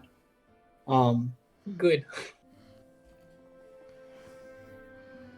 Ultras also bids you good night, and he kind of sets the cask of wine back on top of the table, and he leans over to Bo. You might want to hide this in the morning, but enjoy the rest of it. We will. Thank you very much. And he walks back over to the other side. So at this point, you guys all bed down for the evening, unless there's something else you wanted to discuss or do. Not for me. Does anyone have paper and like something pen-like? I do. Could Gurgle have some? Yeah. Or borrow? Okay. Gurgle's gonna do some writing before bed because he can write. Wow, he's better than Bo. A lot of people are. Oof. Well, I wouldn't speak so highly. Ouch. Full. Damn! But I can't don't know read. if you have You grounds can to mock speak. someone who was literally, unable to be educated because they were taught to fight from a young age. But that's, some would say that's pretty fucking Yeah. harsh, just punching down. But like, if you want to do it, that's not a problem. Wow. Damn, dude. Got him. Yikes. You can compare yourself to a child soldier. It's fine. Yeah. I mean, that's yeah. You want to mock child Anyway. soldiers, whatever. Anyway. So, Elduin, you are taking first watch. So Yes. while Delta powers down for his 4-hour rest, you go ahead and sit up while everyone else goes to sleep. So all of you go to sleep. Elduin, roll a perception check for me. Alrighty. Gonna be a 20. A 20. Unnatural. Yep. Okay. Dirty 20. So it's fairly peaceful. While you're on your watch, you can, as quiet as it is, the sounds of the storm, the wind blowing through the trees, the rain coming down harshly on top of both the canvas tent and the wooden wagons, the grass outside. You can hear the thunder echoing. And it almost gets to a point where it's peaceful. You don't see any animals. You don't see much of anything actively. You begin to hear some frogs in the distance begin croaking. Ever so slightly, towards the end of your watch, the rain begins to let up. Just a bit. And you can see through the clouds a big crescent moon. Very nice. And about that time, you can hear the clinking of metal as Delta powers back on for his watch. Alright. So you guys pass each other. And before I bed down, or I say bed down, before I go into a trance, I would like to take a respite in my vessel. Okay. All right. Sounds good. A respite in his vessel. Yep. You're asleep. You don't know. Sounds super weird. Yep. Yep, you don't know. So, yep, I'll go in there and I'll just sit cross-legged, trance, and dream. Okay. Sounds good. Mhm. So, Delta, as you take his spot and sit down on the edge of the tent, the fire reflecting off of the metal joints and pieces on your armor, you sit and you can hear the rain pitter-pattering as it begins to slow. It doesn't stop completely, but at this point it's less of a storm and more of a drizzle of rain. The clouds are still there, but you can see the moon quite brightly now, and it's quiet. You can just hear the bugs and the frogs loudly croaking and buzzing. Well, less the bugs, it's cold, but you can hear the frogs. And as you sit, you are half focusing on seeing if there's anything about, but also focusing on the ideas that you've been having for your newfound ability. You have blueprints in your head, things that you may be able to do given the right items, given the right equipment. All you need is the time to do it and the right material. As you're thinking about this, you're kind of shaken from your thoughts as you hear something on the other side of the left carriage, kind of rustling.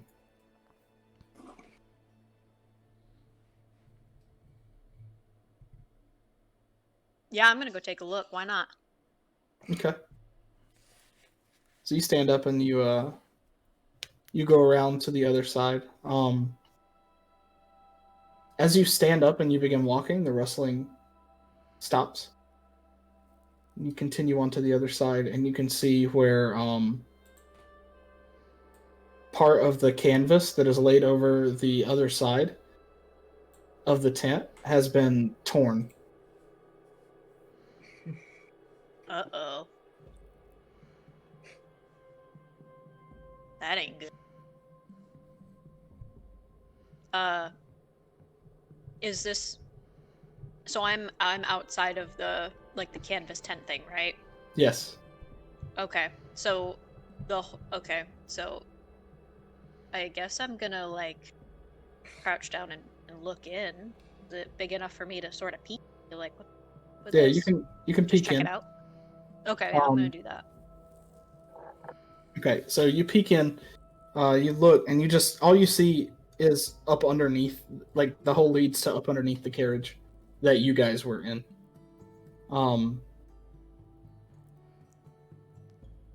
Make a perception check.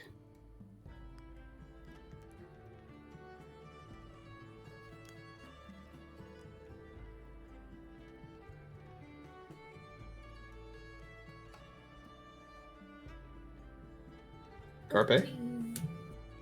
That's a We got a 14. Okay, cool. 14. Through the hole, when you look through, you see the slightest bit of movement over where the rest of your group is sleeping. You can't tell what it is, but you look through, and it looks like you see a foot pass on the other side of the carriage. Okay.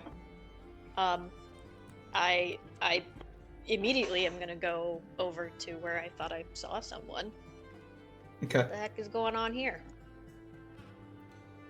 All right. So you go to the other side, and you see standing above.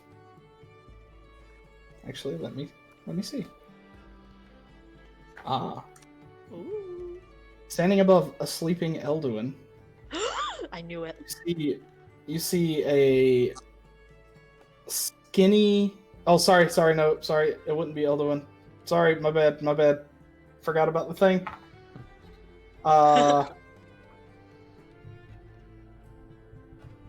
Gwen. Yes. Okay. It would be Gwyn. So standing over sleeping Gwyn, because I forgot that Elduin was in his fucking thing. Gwyn is sleeping peacefully, and you see this tall, skinny, like lanky, hunched over creature with like a claw outstretched, reaching for Gwyn. And like as you walk around the corner, you see it just, and you see these glowing red eyes in the darkness. Oh, I love it. No, you don't love it. That's where we're it's gonna end this session. No, wait, you can't just do that. No, That's not fair. wait, no. That's where we're gonna end this episode. But Cliffhanger. look, I understand that it's been like Please. a long amount of hours, but like, What? You You're can't. We'll have- cruel and unusual. Well, you'll just have to no. come. You'll just have to come back in 2 weeks to see what happens. What if I Time to figure out what the hell I want to do. Mike, I've been waiting for this for 2 weeks, and then you end it on that. I can't believe you. What a dick. Worth it though. So worth it. You're a I bully.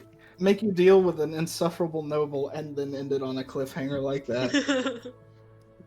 I love Well, it. great. All right, so yeah, so that's what we're gonna end the session, guys. Thank you for No. joining us. Thank you, chat, for joining. This was a great session, as it always is. Do we have any announcements that we want to go through?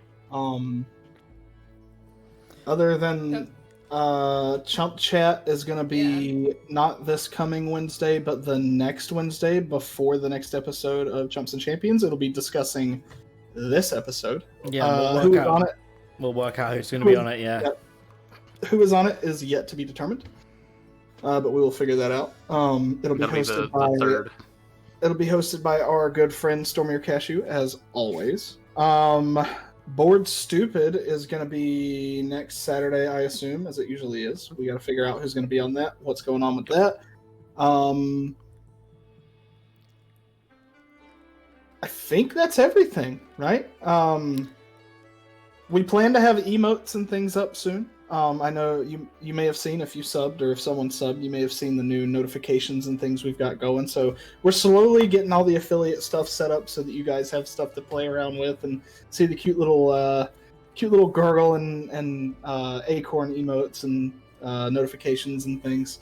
It's wonderful. But if that's everything, unless anybody has anything to add, that's where we're going to end it tonight.